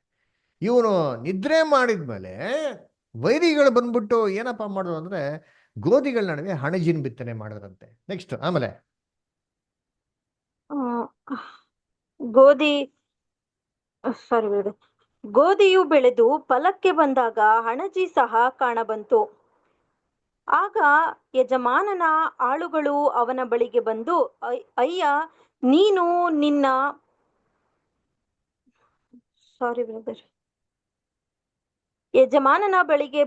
ಆಳುಗಳು ಅವನ ಬಳಿಗೆ ಬಂದು, ಅಯ್ಯ, ನೀನು ನಿನ್ನ ಹೊಲದಲ್ಲಿ ಒಳ್ಳೆಯ ಬೀಜ ಬಿತ್ತಿದೆಯಲ್ಲ, ಹಣಜಿ ಎಲ್ಲಿಂದ ಬಂತು ಎಂದು ಕೇಳಲು, ಅವನು, ಇದು ಒಬ್ಬ ವೈರಿ ಮಾಡಿದ ಕೆಲಸ ಅನ್ನಲಾಗಿ, ಆಳುಗಳು ಅವನನ್ನು, ಹಾಗಾದರೆ ನಾವು ಅದನ್ನು ಆರಿಸಿ ತೆಗೆಯೋಣ ಎಂದು ಹೇಳಲು, ಅವನು, ಬೇಡ, ಹಣಜಿಯನ್ನು ಆರಿಸಿ ತೆಗೆಯುವಾಗ ಅದರ ಸಂಗಡ ಗೋಧಿಯನ್ನೆಲ್ಲಾದರೂ ಕಿತ್ತಿರಿ. ಸುಗ್ಗಿ ಕಾಲದ ತನಕ ಎರಡೂ ಕೂಡ ಬೆಳೆಯಲಿ. ಸುಗ್ಗಿ ಕಾಲದಲ್ಲಿ ನಾನು ಕೊಯ್ಯುವವರಿಗೆ ಮೊದಲು ಅಣಜಿಯನ್ನು ಆರಿಸಿ ತೆಗೆದು ಅದನ್ನು ಸುಡುವುದಕ್ಕೆ ಹೊರೆ ಕಟ್ಟಿ ಹಾಕಿ, ಗೋಧಿಯನ್ನು ನನ್ನ ಕಣಜಕ್ಕೆ ತುಂಬಿರಿ ಎಂದು ಹೇಳುವೆನು ಅಂದನು. ನೋಡ್ರ, ಇಲ್ಲಿ ಏನ್ ಕೇಳ್ತಾರೆ, ಏನ್ರಿ, ಹೋಗಿ ಶತ್ರು ಬಂದ್ಬಿಟ್ಟು ಗೋಧಿ ನಡುವೆ ಹಣಜಿ ಬಿತ್ತನೆ ಮಾಡ್ತಾನಲ್ಲ, ಬೆಳಿಗ್ಗೆ ಎದ್ದು ನೋಡಿದ್ರೆ ಏನಾಗ್ಬಿಟ್ಟಿದಂತೆ, ಎಲ್ಲ ಬೆಳೆದು ನಿಂತ್ಬಿಡೈತೆ. ಏನ್ ಬೆಳೆದು ನಿಂತ್ಬಿಡೈತೆ? ಗೋಧಿ ನಡುವೆ ಹಣಜಿ ಬೆಳೆದು ಬಿಟ್ಟಿದಂತೆ. ಅದಕ್ಕೆ ಸೇವಕರು ಯಜಮಾನ ಕೇಳ್ತಾರೆ, ಸ್ವಾಮಿ, ಇವಾಗ ಹೋಗ್ಬಿಟ್ಟು ನಾವೇನ್ ಮಾಡೋಣ, ಇದನ್ನ ಏನ್ ಮಾಡೋಣ ಅಂತ ಕೇಳಿದ್ರೆ, ಕಿತ್ತಾಕ್ಬಿಡೋಣವಾ ಅಂತ ಕೇಳಿದ್ರೆ, ಬೇಡ ಬೇಡ ಬೇಡ, ಕಿತ್ತಾಕಕ್ ಹೋಗ್ಬಿಡಿ. ಇವಾಗ ಏನೋ ನೀವು ಕಿತ್ತಾಕಕ್ ಹೋದ್ರೆ ಗೋಧಿ ಜೊತೆಗೆ ಏನ್ ಕಿತ್ತಾಕ್ಬಿಡ್ತೀರಾ, ಹಣಜಿ ಕೂಡ ನೀವು ಕಿತ್ತಾಕ್ಬಿಡ್ತೀರಾ. ಆದ್ರಿಂದ ಎರಡು ಒಟ್ಟಿಗೆ ಬೆಳಿಲಿ, ಬಿಟ್ಬಿಟ್ರೆ ಚೆನ್ನಾಗಿ ಬೆಳಿಲಿ ಅಂತಾರೆ. ಸುಗ್ಗಿ ಕಾಲದಲ್ಲಿ ನಾವೇನ್ ಮಾಡೋಣ, ಸಪ್ರೇಷನ್ ಮಾಡೋಣ ಅಂತ ಹೇಳ್ತಾರೆ. ಅದರ ಇದು ಅರ್ಥ ಏನಪ್ಪಾ ಅಂದ್ರೆ, ಯೇಸು ಕ್ರಿಸ್ತು ಅಲ್ಲೇ ಬ್ಯೂಟಿಫುಲ್ ಆಗಿ 37ನೇ ವಾಕ್ಯದಿಂದ 43ನೇ ವಾಕ್ಯದಲ್ಲಿ ಹೇಳ್ತಾರೆ. ಈ ವಾಕ್ಯಗಳನ್ನ ದಯವಿಟ್ಟು ಮನೇಲಿ ಇವಾಗ ಬಿಡುವಿದ್ದಾಗ ಓದ್ರಿ. ಇವಾಗ ಅರ್ಥ ಏನಂತ ನೋಡ್ಬಿಡೋದು ನಾವೇ. ಅದರ ಅಲ್ಲೇ ಹೇಳ್ತಾರೆ, ಯೇಸು ಕ್ರಿಸ್ತು ಬಿತ್ತುವನ ಸಾಮ್ಯತರನೇ ಇಲ್ಲೂ ಹೇಳ್ತಾರೆ. ಅದರ ಒಬ್ಬ ಮನುಷ್ಯ ತನ್ನ ನೆಲದಲ್ಲಿ ಒಳ್ಳೆ ಬೀಜ ಬಿತ್ತನೆ ಮಾಡ್ದ ಅಂತ ಹೇಳ್ತಾರೆ. ಅದರ ಅಲ್ಲಿ ನೆಲ ಅಂತಂದ್ರೆ ಯೇಸು ಕ್ರಿಸ್ತು ಹೇಳ್ತಾರೆ ಲೋಕ, ಬೀಜ ಅಂತಂದ್ರೆ ಏನ್ರಿ, ದೇವರ ವಾಕ್ಯ ಅಂತ ಏನ್ ಮಾಡ್ತಾರೆ ಹೇಳ್ತಾರೆ. ಅಂದ್ರೆ ದೇವರ ಸುವಾರ್ತೆನ ಅಪೋಸ್ತಲರು ಎಲ್ಲ ಏನ್ ಮಾಡಿದ್ರು, ಲೋಕದ ಕಡೆ ಹೋಗ್ಬಿಟ್ಟು ಎಲ್ಲ ಸುವಾರ್ತೆ ಅನ್ಸರ್ಬಿಟ್ಟು ಎಲ್ಲಾ ಲೋಕದಲ್ಲಿ ಏನ್ ಮಾಡಿದ್ರು, ಸುವಾರ್ತೆಗಳನ್ನೇ ಮಾಡಿದ್ರೆ ಬಿತ್ತನೆ ಮಾಡ್ದಂತೆ. ಅದರ ಏನ್ರಿ, ಸುವಾರ್ತೆ ಬಿತ್ತನೆ ಮಾಡಿ ಕ್ರೈಸ್ತವರು ಏನ್ ಮಾಡಿದ್ರು, ಫಲಗಳು ಕೊಡೋದಕ್ಕೆ ಕ್ರೈಸ್ತವರು ಎಲ್ಲ ಬೆಳೆಯೋದಿಕ್ಕೆ ಏನ್ ಮಾಡಿದ್ರು, ಶುರು ಮಾಡಿದ್ರು. ಅಲ್ವರ ಇವಾಗ ಇವ್ರು ಬೆಳೀತಾ ಬೆಳೀತಾ ಬೆಳೀತಾ ಏನಾಯ್ತು ಏನ್ರಿ, ರಾತ್ರಿ ಆಗೋಯ್ತು. ಅಲ್ವರ ಸೇವಕರು ಏನ್ ಮಾಡಿದ್ರು, ನಿದ್ರೆ ಮಾಡ್ಬಿಟ್ರು. ಸೇವಕರು ಯಾರು, ಈ ಬೆಳಿಗ್ಗೆ ಹೊತ್ತು ಸೇವೆ ಮಾಡಿದ್ ಯಾರು, ಅಪೋಸ್ತಲರು. ಯಾವಾಗ ಅಪೋಸ್ತಲರು ಎಲ್ಲ ಸೇವೆ ಮಾಡಿ ನಿದ್ರೆ ಹೋಗ್ಬಿಟ್ರೆ ಏನೋ ರಾತ್ರಿ ಮಲ್ಕೊಂಡ್ಬಿಟ್ರು ಅಂತಲ್ಲ ರೀ, ಸಮಾಧಿಯಲ್ಲಿ ನಿದ್ರೆಯಲ್ಲಿ ಮಲಗ್ಬಿಟ್ರು. ಅವಾಗ ಏನಪ್ಪಾ ಮಾಡ್ತಾರೆ ಅಂತಂದ್ರೆ, ಶತ್ರು ಅಂದ್ರೆ ಏನೋ ಯೇಸು ಸಲ ಹೇಳ್ತಾರೆ, ಸೈತಾನನು. ಅವನು ಏನಪ್ಪಾ ಮಾಡ್ತಾನೆ ಅಂತಂದ್ರೆ ಏನ್ರಿ, ಹೋಗ್ಬಿಟ್ಟು ಹಣಜಿನ ಬಿತ್ತನೆ ಮಾಡ್ತಾನೆ. ಹಣಜಿ ಎಲ್ಲಿ ಬಿತ್ತನೆ ಮಾಡ್ತಾನೆ ಅಂತಂದ್ರೆ, ಎಲ್ಲಿ ಬೆಳಿಗ್ಗೆ ಸೇವಕರು ಹೋಗ್ಬಿಟ್ಟು ಗೋಧಿನ ಬಿತ್ತನೆ ಮಾಡಿದ್ರು, ಅದೇ ಜಾಗದಲ್ಲಿ ಸೈತಾನ ಏನ್ ಮಾಡ್ತಾನೆ ಅಂತೆ, ಹಣಜಿನ ಬಿತ್ತನೆ ಮಾಡ್ತಾನೆ. ಬೇರೆ ಜಾಗದಲ್ಲ. ಇವತ್ತು ಈ ಈ ಈ ಒಂದು ಸಾಮ್ಯನ ನಮ್ಮ ಕ್ರೈಸ್ತವರು ತಪ್ಪಾದ ರೀತಿಯಲ್ಲಿ ಅರ್ಥ ಮಾಡ್ಕೊಂಬಿಡ್ತಾರೆ. ಏನ್ ಅರ್ಥ ಮಾಡ್ಕೊಂಬಿಡ್ತಾರೆ ಅಂತಂದ್ರೆ, ಏನ್ರಿ, ಇವತ್ತು ಇಡೀ ಲೋಕದಲ್ಲಿ ಏನಾಗ್ಬಿಡಿದೆ, ಹಣಜಿ ತುಂಬ್ಕೊಂಡ್ಬಿಡಿದೆ, ಅದ್ರ ನಡುವೆ ಹೋಗ್ಬಿಟ್ಟು ದೇವ್ರ ಮಕ್ಳು ಏನ್ ಮಾಡಬೇಕು, ಗೋಧಿನ ಬಿತ್ತನೆ ಮಾಡ್ಬೇಕು ಅಂತ ಹಂಗೈತಾ ಇಲ್ಲಿ? ಹಂಗಿಲ್ಲ ರೀ. ಎಲ್ಲಿ ಹೋಗ್ಬಿಟ್ಟು ಗೋಧಿ ಬಿತ್ತನೆ ಮಾಡಿದ್ರು ಅದ್ರ ನಡುವೆನೆ ಏನ್ ತುಂಬಿರೋದು ಇವತ್ತು, ಅದ್ರ ನಡುವೆನೆ ಸೇತನ ಹೋಗ್ಬಿಟ್ಟು ಅಣಜಿನ ತುಂಬಿರೋದು ಹೊರ್ತು, ಅಣಜಿ ಇದೆ ಲೋಕದಲ್ಲಿ, ನೀವು ಹೋಗ್ಬಿಟ್ಟು ಗೋಧಿನ ಬಿತ್ತನೆ ಮಾಡಿ ಅಂತ ಆಯ್ತಾ? ಅಯ್ಯೋ, ಹಂಗಿಲ್ವೇ ಇಲ್ಲ ರೀ. ತಪ್ಪಾದ ರೀತಿಯಲ್ಲಿ ದಯವಿಟ್ಟು ಅರ್ಥ ಮಾಡ್ಕೊಂಬಿಟ್ರಿ. ಅದಕ್ಕೆ ಇವತ್ತು ಏನ್ ಮಾಡ್ರಿ, ಲೋಕದ ಕಡೆ ಹೋಗಿ ಸುವಾರ್ತೆ ಸರ್ಬೇಕು, ಯಾಕೆ ಏನಾಗ್ಬಿಡುತ್ತೆ, ಅಣಜಿ ತುಂಬ್ಕೊಂಡ್ಬಿಡೈತೆ. ಅಲ್ಲ, ಯಜಮಾನ ಏನಂತ ಉತ್ತರ ಕೊಟ್ರು, ಏನು ಮಾಡ್ಬೇಡಿ, ಬಿಟ್ಬಿಡಿ, ಬೆಳಿಲಿ ಅಂತ ಬಿಟ್ಬಿಡಿ ಅಂತಂದ್ರು. ಅಲ್ಲ, ಹಂಗಾರೆ ಸೇತಾನ ಎಲ್ಲಪ್ಪ ಬಿತ್ತನೆ ಮಾಡ್ದ ಅಂತಂದ್ರೆ, ಗೋಧಿ ಬಿತ್ತನೆ ಮಾಡಿರೋ ಜಾಗದಲ್ಲೇ ಏನ್ ಮಾಡಿದ, ಅಣಜಿನ ಬಿತ್ತನೆ ಮಾಡಿದ. ಏನೋ ಅಣಜಿನ ಏನೋ ಬೇರೆ ಧರ್ಮದವರ, ಬೇರೆ ಮತದವರ? ಇಲ್ಲ ರೀ. ಅದರ ಅಂಡರ್ಸ್ಟ್ಯಾಂಡ್ ಮಾಡ್ಕೊಳ್ಳಿ. ಬೇರೆ ಮತ, ಬೇರೆ ಧರ್ಮ, ವಿಶ್ವಾಸ ಇರೋರು ಆಲ್ರೆಡಿ ಫಸ್ಟ್ ಇಂದ ಇದ್ರು ಅಲ್ಲಿ. ಅದ್ರ ನಡುವೆ ಕ್ರೈಸ್ತ ಧರ್ಮ ಬಿತ್ತನೆ ಆಗಿದ್ದು. ಅದರ ತಿರ್ಗಾ ಅದ್ರ ನಡುವೆನೆ ಬೇರೆ ಧರ್ಮನ ಬಿತ್ತನೆ ಮಾಡ್ತಾನೆ ಸೇತಾನು? ಇಲ್ಲ ರೀ. ಅವನ ನಡುವೆ ಏನು ಬಿತ್ತನೆ ಮಾಡ್ದ ಗೊತ್ತಾ? ಸುಳ್ಳು ಕ್ರೈಸ್ತವರ ವಿಶ್ವಾಸನ ಸೇತಾನ್ ಬಿತ್ತನೆ ಮಾಡ್ದ. ಯಾಕಂದ್ರೆ ಇವಾಗ ಇರೋದು ಕ್ರೈಸ್ತವರುಗಳು. ಈ ಕ್ರೈಸ್ತವರನ್ನ ಮೋಸ ಮಾಡಬೇಕು ಅಂತಂದ್ರೆ, ಕ್ರೈಸ್ತ ಒಂದು ಉಪದೇಶದಲ್ಲೇ ದುರ್ಬೋಧನೆಗಳನ್ನ ಉಪದೇಶನ ಬಿತ್ತನೆ ಮಾಡಿದ್ರೇನೆ ಅವರು ಕ್ರೈಸ್ತವರ ನಡುವೆ ಬರೋದಕ್ಕೆ ಸಾಧ್ಯ, ಕ್ರೈಸ್ತವರ ನಡುವೆ ಬೆಳೆಯೋದಿಕ್ಕೆ ಸಾಧ್ಯ. ಅರ್ಥ ಮಾಡ್ಕೊಡ್ರಿ. ಗೋಧಿ ನಡುವೆನೆ ಹಣಜಿ ಬಿತ್ತನೆ ಮಾಡ್ದ ಹೊರ್ತು ಬೇರೆ ಯಾವ್ದೋ ಹೊಲದಲ್ಲಿ ಬಿತ್ತನೆ ಮಾಡಿಲ್ಲ. ಚೆನ್ನಾಗಿ ಅಂಡರ್ಸ್ಟ್ಯಾಂಡ್ ಮಾಡ್ಕೊಳ್ರಿ. ಅದರ ಅದಕ್ಕೆ ಸೇತಾನ್ ಹೆಂಗ್ ಗೊತ್ತಾ ಮಾಡ್ದ, ಕ್ರೈಸ್ತವರ ನಡುವೆನೇ ಬಿತ್ತನೆ ಮಾಡ್ದ ಹಣಜೀನ. ಈ ಹಣಜೀನ ಹೆಂಗ್ ಗೊತ್ತಾ, ಡೂಪ್ಲಿಕೇಟ್ ಗೋಧಿರಿ. ಇದ್ರ ಬಗ್ಗೆ ನಿಮ್ಗೆ ಎಕ್ಸ್ಪ್ಲೇನ್ ಮಾಡ್ತೀನಿ, ಸ್ವಲ್ಪ ಹೊತ್ತಲ್ಲಿ ನೋಡಿರ್ತೀನಿ. ಆ ಫೋಟೋ ನೋಡೋ ನಿಮ್ಗೆ ಕ್ಲೀನಾಗಿ ಗೊತ್ತಾಗ್ಬಿಡ್ತಾರೆ. ಅದರ ಅಂದ ಕರ್ತನಲ್ಲಿ ಪ್ರೀತಿಗಳೇ ಏನಪ್ಪ ಇದು ಅಂತಂದ್ರೆ ಅಲ್ಲಿ ಹೇಳ್ತಾರೆ ಇದು ಸೇತಾನಿನ ಮಕ್ಕಳು ಅಂತ. ಅದರ ಯಾವಾಗ ಅಂದ್ರೆ ಕಾನ್ಸ್ಟಂಟಿನ್ ಕಾಲದಲ್ಲಿ ಕಾನ್ಸ್ಟಂಟಿನ್ ಕ್ರಿಶ್ಚಿಯಾನಿಟಿ ಕನ್ವರ್ಟ್ ಆಗ್ತಾನೆ. ಯಾವಾಗ ಕ್ರಿಶ್ಚಿಯಾನಿಟಿ ಕನ್ವರ್ಟ್ ಆಗ್ತಾನೋ ಸಭೆಯಲ್ಲಿ ಬೈಬಲಲ್ಲಿ ಇದ್ರಂತ ಎಲ್ಲಾ ಸುಳ್ಳು ಬೋಧನೆಗಳು ಬರಕ್ಕೆ ಶುರು ಆಗ್ತಾರೆ. ಯಾವುದೋ ನರಕ ಅಂದ್ರೆ ವೇದನೆ ಸ್ಥಳ, ಆತ್ಮ ಸಾಯಲ್ಲ, ಸಕ್ತಿ ತಕ್ಷಣ ಅಲ್ಲೋಗ್ತಾರೆ ಇಲ್ಲೋಗ್ತಾರೆ ಅಂದ್ಬಿಟ್ಟು, ಗುಡ್ ಫ್ರೈಡೇ, ಒಂದು ವರ್ಷ ಫ್ರೈಡೇ ಬರ್ತಾರಪ್ಪ, ಪ್ರತಿ ವರ್ಷ ಫ್ರೈಡೇ ಬರ್ತದ. ಆಮೇಲೆ ಬಿಷಪ್ ಅಂತ ಹೇಳ್ಕೊಳೋದು, ಫಾದರ್ ಅಂತ ಹೇಳ್ಕೊಳೋದು, ರೆವರೆಂಡ್ ಅಂತ ಹೇಳ್ಕೊಳೋದು, ಮಾಸ್ ಮಾಡೋದು, ಪ್ರಭುರಾತ್ರಿ ಭೋಜನ ಡೈಲಿ ತಗೊಳೋದು, ಬೆಳಿಗ್ಗೆ ಒಂದು ಸಾಯಂಕಾಲ ತಗೊಂಡು, ಈಸ್ಟರ್ ಅಂತೆ ಏನ್ರಿ ಬೈಬಲ್ನ ಮುಟ್ಟಂಗೆ ಇಲ್ವಂತೆ. ಎಲ್ಲಾ ಪಾಪ ಮಾಡ್ಬಿಟ್ಟು ಫಾದರ್ ಕನ್ಫೆಸ್ ಮಾಡ್ಬಿಟ್ರೆ ನಮ್ಮ ಪಾಪದಲ್ಲಿ ಮಾಡಿದ್ರೆ ಶಂಸ್ತಂಗೆ ಚೈಲ್ಡ್ ಬ್ಯಾಪ್ಟಿಸಮು, ಅನ್ಯ ಭಾಷೆಗಳು, ಅದ್ಭುತಗಳು ಇವೆಲ್ಲ ಬರಕ್ ಶುರು ಆಯ್ತು. ಆಮೇಲೆ ತನ್ನ ತಾನೇ ನಿರಾಕರಿಸ್ಕೊಂಡು ಶಿಲ್ಬೆ ಎತ್ಕೊಂಡು ಹೋಗ್ರಿ ಅಂತ ಏನ್ ಮಾಡೋದು, ತನ್ನ ತಾನೇ ನಿರಾಕರಿಸ್ಕೊಂಡು ಮದುವೆ ಮಾಡ್ಕೊಳಲ್ಲ. ಅದ್ರ ಶಿಲ್ಬೆ ಎತ್ಕೊಂಡು ಅಂದ್ರೆ ಬಟ್ಟೆ ಹೊಲ್ಸ್ಬಿಡೋದು, ಬಟ್ಟೆ ಹಿಂದೆ ಗೌನ್ ಹಿಂದೆ ಒಂದು ದೊಡ್ಡ ಕ್ರಾಸ್ ಹಾಕ್ಬಿಡೋದು. ಶಿಲ್ಬೆ ಎತ್ಕೊಂಡಿದೀನಿ ನೋಡಿ ಆತನ ಹಿಂಬಾಲ್ಸು ಅಂತಂದ್ರೆ ಸಭೆಗೆ ಹೋಗ್ಬಿಟ್ಟು ಭಾನುವಾರದ ಒಂದಿನ ಚೆನ್ನಾಗಿ ಪ್ರಾರ್ಥನೆ ಮಾಡಿ ಒಂದು ವಾಕ್ಯ ಹೇಳಿ ಬಂದ್ಬಿಟ್ರೆ ಮುಗಿದೋಯ್ತು. ಏನು ವಾಕ್ಯ ಹೇಳೋದು? ವಾಕ್ಯ ಹೇಳೋದು 5 ನಿಮಿಷ 15 ನಿಮಿಷ ಸಾಕ್ಷಿ, ಇನ್ನ ಒಂದು 30 ನಿಮಿಷ ಅಲ್ಲಲ್ಲಿ ಆಮೇಲೆ ಚಪ್ಪಾಳೆ ತಪ್ಪಿಟ್ಟು ಆಡಾಡಿಸ್ಬಿಡೋದು, ಮುಗಿದೋಯ್ತು ಕತೆ. ಅದರ ಏನು ಆರಾಧನೆ ಮುಗಿದೋಯ್ತು. ಹೆಂಗಂದ್ರೆ ಸಭೆ ಏನಾಗೋಯ್ತು ಅಂತಂದ್ರೆ, ಸಭೆ ವಾಕ್ಯ ಕೇಳೋದಕ್ಕೆ ಹೋಗೋದಕ್ಕಿಂತ ಡಿಸ್ಕೋ ಕ್ಲಬ್ಬಲ್ಲಿ ಹೋದಂಗೆ ಆಗ್ಬಿಡ್ತು. ಜಿಲ್ಲಾ ಗಬ ಗಬ ಗಲ ಆಹಾ, ಅದರ ಎಂಟರ್ಟೈನ್ಮೆಂಟ್ ಆಗೋಯ್ತು. ಸೂಪರಾಗಿ ಆಡಿದೆ, ಎಂಟರ್ಟೈನ್ಮೆಂಟ್ ಚೆನ್ನಾಗಿದೆ, ಬೈಯೆಲ್ಲ ಎಕ್ಸಸೈಸ್ ಆಗ್ತದೆ, ಚಪ್ಪಾಳೆ ತಟ್ಟಿ ಕುಣಿಯೋದ್ರಿಂದ. ಅದರ ಏನಾಗ್ಬಿಡ್ತು, ಸಭೆ ಬಂದ್ಬಿಟ್ಟು ಎಂಟರ್ಟೈನ್ಮೆಂಟ್ ಸ್ಪಾಟ್ ಆಗೋಯ್ತ್ರಿ. ಅಲ್ಲ ಕರ್ತನ ಹೆಸರಲ್ಲಿ ಸಂಗೀತ ಕೀರ್ತನೆಗಳನ್ನ ಆಡ್ಕೊಂಡು ಏನ್ರಿ ತುಂಬಾ ಎಂಜಾಯ್ ಮಾಡೋಂಥದ್ದಾಗೋಯ್ತು. ಅವಾಗ ಏನಾಯ್ತು ಅಂದ್ರೆ ಕ್ರೈಸ್ತವರ ನಡುವೆ ನಿಜವಾದ ಉಪದೇಶಗಳು ಹೊಟ್ಟಾಯ್ತು. ಎಲ್ಲ ದುರುಪದೇಶಗಳು ಬರೋಕ್ಕೆ ಶುರು ಆಯ್ತು. ಮಾಡೋದೆಲ್ಲ ಪಾಪ ಮಾಡ್ಬಿಡೋದು, ಮಾಡ್ಬಿಟ್ಟು ಕನ್ಫ್ಯೂಸ್ ಮಾಡ್ಬಿಡೋದು. ಅವಾಗ ಏನಾಗಿದ್ದು, ಈ ರಮ್ಮು, ಟ್ರಾಫಿಕ್ಕು, ಡ್ರಗ್ಸು ಅಲ್ವರ ಏನ್ರಿ ಸಿಗರೇಟ್ ಸ್ಮೋಕಿಂಗು, ಡೈವರ್ಸು ಅಂತ ಏನಾಗಿದೀವಲ್ಲ, ಇವೆಲ್ಲ ಬೈಬಲ್ಗೆ ವಿರುದ್ಧವಾಗಿರೋಂಥ ಉಪದೇಶಗಳು. ಇವತ್ತು ಯಾವ ಸಭೆಯಲ್ಲಿ ಯಾವ ಪಾಸ್ಟ್ ಇದನ್ನ ಖಂಡಿಸ್ತಾರೆ ಹೇಳ್ರಿ? ಯೋಚನೆ ಮಾಡಿರ್ತೀನಿ. ಮೈ ಮೇಲೆ ಹೆಣ್ಮಕ್ಳು ಫಸ್ಟ್ ಆಫ್ ಆಲ್ ನೆಟ್ಟಿಗೆ ಬಟ್ಟೆನೇ ಹಾಕೊಳ್ಳಲ್ಲ, ಏರ್ ಕಟ್ಟಿಂಗ್ಗಳಿಗೆ ವಿಚಿತ್ರವಾಗಿದೆ. ಇವೆಲ್ಲ ಬೈಬಲ್ನ ವಿರುದ್ಧವಾಗಿರೋಂಥದ್ದು ಉಪದೇಶಗಳು. ಇವನ್ನೆಲ್ಲ ಖಂಡಿಸೋದು ಯಾರೂ ಇಲ್ಲ. ಅದಕ್ಕೆ ಸೇತಾನ್ ಏನ್ ಮಾಡ್ದ, ಇಂಥ ಒಂದು ಸುಳ್ಳು ಕ್ರೈಸ್ತವ್ರನ್ನ ಎಲ್ಲಿ ಬಿತ್ತನೆ ಮಾಡ್ದಪ್ಪ ಅಂದ್ರೆ ನಿಜವಾದ ಕ್ರೈಸ್ತವ ನೋಡುವೆ. ನೋಡಿ ಇಲ್ಲಿ ನೋಡಿ ಅಣಜಿ ಕಾಣಿಸ್ತದ ನಿಮ್ಗೆ? ಅಣಜಿ ಯಾವ್ದಂತ ಗೋಲ್ಡನ್ ಕಲರ್ ಇರೋದು ಗೋಧಿ, ಗ್ರೀನ್ ಕಲರ್ ಇದೆ ಗೊತ್ತಾ, ಅದು ಹಣಜಿರಿ. ನೋಡಕ್ ಹೆಂಗಿದೆ ನೋಡ್ರಿ, ಪಕ್ಕಾ ಸೇಮ್ ರೀ. ಅದ್ರ ಏನು ಡಿಫ್ರೆನ್ಸ್ ಇಲ್ಲ. ಇಲ್ಲಿ ನೋಡಿರ್ತೀನಿ ನೋಡಿರ್ತೀನಿ ಇಲ್ಲಿ ನೋಡ್ರಿ ಕಾಣಿಸ್ತದ? ಲೆಫ್ಟ್ ಅಲ್ಲಿ ಇರೋದು ಅಣಜಿ, ರೈಟ್ ಅಲ್ಲಿ ಇರೋದು ಗೋಧಿ, ಗೋಲ್ಡನ್ ಗೋಧಿ. ಹೆಂಗೆ ನೋಡಿ ತೆನೆಗಳಿಗೆ ವ್ಯತ್ಯಾಸ. ಅದರ ವ್ಯತ್ಯಾಸ ಏನು ಅಂತ ಹೇಳ್ತೀನಿ ನೋಡಿದ್ದೀನಿ. ಪಕ್ಕಾ ನೋಡಕ್ ಸೇಮ್ ಇದೆ ರೀತಿನಿ, ಒಂದೇ ಒಂದು ಡಿಫ್ರೆನ್ಸ್. ಅದೇನು ಡಿಫ್ರೆನ್ಸ್ ನಿಮ್ಗೆ ಹೇಳ್ತೀನಿ ನೋಡಿದ್ದೀನಿ. ಅದರ ಇವಾಗ ಏನಾಗೋಯ್ತು ಅಂದ್ರೆ ಗೋಧಿ ಫೀಲ್ಡು ಅಣಜಿನ ತುಂಬ್ಕೊಂಡ್ಬಿಡ್ತು. ನೋಡೋರ್ಗೆಲ್ಲ ಕಣ್ಣಿಗೆ ಏನಪ್ಪ ಕಾಣಿಸ್ತದೆ ಇವಾಗ ಅಂತಂದ್ರೆ ಬರೀ ಅಣಜಿ ಕಾಣಿಸ್ತದೆ. ಅದಕ್ಕೆ ಜನಗಳಿಗೆ ಏನಾಗೋಯ್ತು ಅಂದ್ರೆ ಅಣಜಿನೇ ಸತ್ಯ ಅಂತ ತಿಳ್ಕೊಂಡ್ಬಿಟ್ಟವ್ರೆ. ಇವತ್ತು ಸತ್ಯ ಇರೋಂಥ ಸಭೆಗಳು ಇಲ್ವೇ ಇಲ್ಲ ರೀ, ತುಂಬಾ ಕಮ್ಮಿ ರೀ, 1% ಅಂತ ಹೇಳ್ಬೋದು ಅಷ್ಟೇ. ಎಲ್ಲ ಸಭೆಯಲ್ಲಿ ತುಂಬಿರೋದು ಏನಂದ್ರೆ ಎಲ್ಲ ಫಾಲ್ಸ್ ಡಾಕ್ಟ್ರಿನ್ಸ್. ಕೊನೆಗೆ ಏನಾಗ್ಬಿಡ್ತು ಅಂದ್ರೆ ನಿಜವಾದ ಸಭೆ ಅಂತ ಅರ್ಥನೇ ಏನಾಗ್ಬಿಡ್ತು, ಹೊರಟೋಗ್ಬಿಡ್ತು. ಬರೀ ಸುಳ್ಳು ಸಭೆಗೆ ನಿಜವಾದ ಸಭೆ ಅಂತ ಟೈಟ್ಲ್ ಬಂದ್ಬಿಡ್ತು. ಯಾಕೆ? ಸೇತಾನ್ ಅವ್ರ ನಡುವೆನೆ ಕ್ರೈಸ್ತವ್ರ ನಡುವೆನೆ ಬಿತ್ತನೆ ಮಾಡಿದ್ರು. ಅವ್ರ ಹತ್ರ ಬೈಬಲ್ ಸ್ಟಡಿ ಇದೆ, ಇಲ್ಲ ಅಂತಲ್ಲ. ಹೆಂಗ್ ಬೈಬಲ್ ಸ್ಟಡಿ ಮಾಡ್ತಾರೆ ಅಂದ್ರೆ ಅವ್ರದ್ದೇ ಆಗಿರೋಂಥ ಸ್ಟ್ರಿಕ್ಟ್ ರೂಲ್ಸ್ ರೆಗ್ಯುಲೇಷನ್ಸ್ ಇದೆ. ಅದರ ಅದನ್ನ ಹಂಗೇ ಮಾತಾಡ್ಬೇಕು. ಹೆಂಗ್ ಹೇಳ್ಬೇಕು ಅಂದ್ರೆ ಯಾರಿಗೂ ಏನು ಪ್ರಶ್ನೆ ಬರಬಾರ್ದು, ಯಾರಿಗೂ ಏನೋ ತಲೆನೇ ಓಡಬಾರ್ದು, ಯಾರಿಗೂ ಏನೋ ಇನ್ನೊಂದ್ಸತಿ ಕ್ಯೂರಿಯಾಸಿಟಿ ಬಂದು ಇನ್ನ ವಿಮರ್ಶೆ ಮಾಡಿ ಬೈಬಲ್ ಹೇಳ್ತಾ ತಿಳ್ಕೊಂಡಂತ ಕುತೂಹಲನೇ ಬರಬಾರ್ದು. ಆ ರೀತಿ ಅವ್ರ ಬೋಧನೆ ಹೇಳ್ತಕ್ಕಂತಾನೆ ಅದೇ ಸರ್ಕಲ್ ಅಲ್ಲಿ ಇರ್ಬೇಕ್ರಿ. ಯಾರು ಏನೋ ಪ್ರಶ್ನೆ ಕೇಳಂಗಿಲ್ಲ. ಪ್ರಶ್ನೆ ಕೇಳಿದ್ರೆ ಅಯ್ಯೋ ನೀವು ನಂಬಿಕೆ ಇಲ್ಲ, ದೇವ್ರನ್ನ ದೊಡ್ಡ ಪಡ್ತೀರಾ ಅಂತ ಹೇಳ್ಬಿಡೋದು. ಅಲ್ಲಪ್ಪ, ಪ್ರಶ್ನೆ ಕೇಳಿದ್ರೆ ಪ್ರಶ್ನೆ ತಕ್ಕಂತೆ ಉತ್ತರ ಕೊಡಬೇಕು. ಗೊತ್ತು ಅನ್ಬೇಕು, ಗೊತ್ತಿಲ್ಲ ಅಂದ್ರೆ ಗೊತ್ತಿಲ್ಲ ಅಂತ ಅನ್ಬೇಕು. ಅದು ಬಿಟ್ಬಿಟ್ಟು ಏನ್ ಮಾಡೋದು, ಸುಮ್ಮನೆ ಸುಳ್ಳು ಬ್ಲೇಮ್ ಮಾಡೋದು. ಅದರ ಕರ್ತನಲ್ಲಿ ಪ್ರೀತರಲ್ಲ, ಈ ರೀತಿ ಏನಾಗೋಯ್ತು ಅಂದ್ರೆ ಗೋಧಿ ಫೀಲ್ಡು ಅಣಜಿ ಫೀಲ್ಡ್ ಅಂತ ತುಂಬ್ಕೊಂಡ್ಬಿಡ್ತಾರೆ. ಎದ್ ನೋಡಿದ್ರೆ ಏನ್ ಕಾಣಿಸ್ತಾ, ಬರೀ ಅಣಜಿ. ಲೋಕ ದೃಷ್ಟಿಯಲ್ಲಿ ಇದೇ ಸತ್ಯ ಆಗೋಯ್ತು. ಯಾಕಂದ್ರೆ ಗೋಧಿ ತುಂಬಾ ಕಮ್ಮಿ ಆಗೋಯ್ತು. ಎತ್ತು ಕಾಣಿಸ್ತಿರೋದೆಲ್ಲ ಅಣಜಿ. ನೋಡಿ ಇವಾಗ ಅಣಜಿಗೂ ಗೋಧಿಗೆ ಏನು ವ್ಯತ್ಯಾಸ ನೋಡಿ, ಯಾರೋ ಕ್ಲೀನ್ ಅಬ್ಸರ್ವ್ ಮಾಡಿ. ಅಣಜಿ ಏನ್ ಗೊತ್ತಾ, ಅದು ನಿಜವಾದ ಒಳಗಡೆ ತೆನೆಗಳಿಲ್ಲ, ಗೋಧಿ ತೆನೆಗಳಿಲ್ಲ ರೀ. ಅದ್ರಲ್ಲಿ ತೆನೆ ಐತೆ ಹೊರಗಡೆ, ಅದು ಇರೋದು ವಿಷಕರವಾದಂಥ ಕಾಳರಿ. ನಿಜವಾದ ಕಾಳುಗಳಿದೆ, ಅದ್ರಲ್ಲೂ ಕಾಳಿದ ಡೂಪ್ಲಿಕೇಟ್ ಕಾಳು, ತೂಕ ಇಲ್ಲ. ಅದು ಗೋಧಿ ಕಾಳು ಹೆಂಗಿದೆ ಅಂತಂದ್ರೆ ತುಂಬಾ ತೂಕ ಇದೆ ರೀ. ನಿಜವಾದ ಗೋಧಿ ಮಣಿಗಳು ತುಂಬಾ ತೂಕ ಇರೋದ್ರಿಂದ ಅದು ಬಗ್ತದ್ರಿ. ನಿಜವಾದ ಗೋಧಿ ಕಾಳಿಂಗ್ ಬಗ್ತ ತೂಕ ಇರೋದ್ರಿಂದ. ಅದರ ಗಾಳಿ ಬಂದ್ರೆ ಇದೇನ್ ಗೊತ್ತಾ ಮಾಡ್ತಾರೆ, ಬಗ್ತಾರೆ, ಸಣ್ಣ್ರಾಗ್ತಾರೆ. ದೇವ್ರಿಗೆ ಏನಾಗ್ತಾರೆ, ಸಣ್ಣ್ರಾಗ್ತಾರೆ.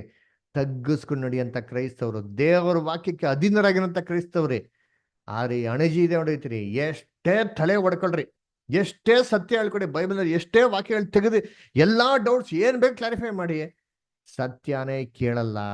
ಯಾಕೆ ಗೊತ್ತಾ, ಸ್ಟಿಫ್ ನೆಕ್ ಹಿಂಗೆ ಹೇಳ್ತಾರೆ. ಇಲ್ಲ ನಮ್ಮ ಸಭೆಯಲ್ಲಿ ಹೇಳ್ಕೊಬಿಟ್ರೆ ಹಿಂಗೆ ಇರ್ಬೇಕು ಹಂಗೆ ಇರ್ಬೇಕು. ಅಲ್ಲಪ್ಪ ಸಭೆಯಲ್ಲಿ ಐತೋ ಇಲ್ಲ ಬೈಬಲ್ ಐತಿ ಕೇಳಪ್ಪ. ಇಲ್ಲ ಇಲ್ಲ, ಬೈಬಲ್ ಇರೋದು ನಮ್ಗೆ ಬೇಕಾಗಿಲ್ಲ, ನಮ್ಮ ಸಭೆಯಲ್ಲಿರೋದು ಬೇಕು. ನಮ್ಮ ಸಭೆಯಲ್ಲಿರೋದು ಬೇಕಾ, ಬೈಬಲ್ ಬೇಕಾದ್ರೆ ಸಭೆಯಲ್ಲಿರೋದೇ ಬೇಕು.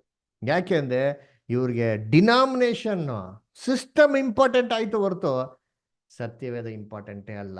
ಪಾಸ್ಟ್ಗಳು ಇಂಪಾರ್ಟೆಂಟ್ ಆಗೋದ್ರು, ಅದರ ಸಭೆ ನಡೆಸೋರು ಇಂಪಾರ್ಟೆಂಟ್ ಆಗೋದ್ರು ಹೊರತು ಕರ್ತನು ಎಲ್ಲಾರ್ಕಿಂತ ಮೇಲೆ ಇದನ್ನಂತ ಇಂಪಾರ್ಟೆನ್ಸೇ ಒಟ್ಟಾಯ್ತು. ಅದ್ರ ಅದಕ್ಕೆ ಹಣಜಿ ಬಗ್ಗದೇ ಇಲ್ಲ ನೋಡಿರ್ತೀನಿ. ದೇವ್ರ ವಾಕ್ಯಕ್ಕೆ ಬಗ್ಗದಿಲ್ಲ. ದೇವ್ರ ಮಕ್ಳಿಗೆ ಯಾರಿಗೆ ಬಗ್ತಾರಲ್ಲ ಗೊತ್ತಾ, ದೇವ್ರಿಗೆ ಬಗ್ಬೇಕು ನೋಡಿರ್ತೀನಿ. ವಾಕ್ಯ ಇದೆ, ಓದಿಂತೀನಿ. ಏಷಾಯ 66:2. ಎಜ್ರಾ ಬ್ರದರ್ ಓದ್ತೀರಾ? ಏಷಾಯ 66:2.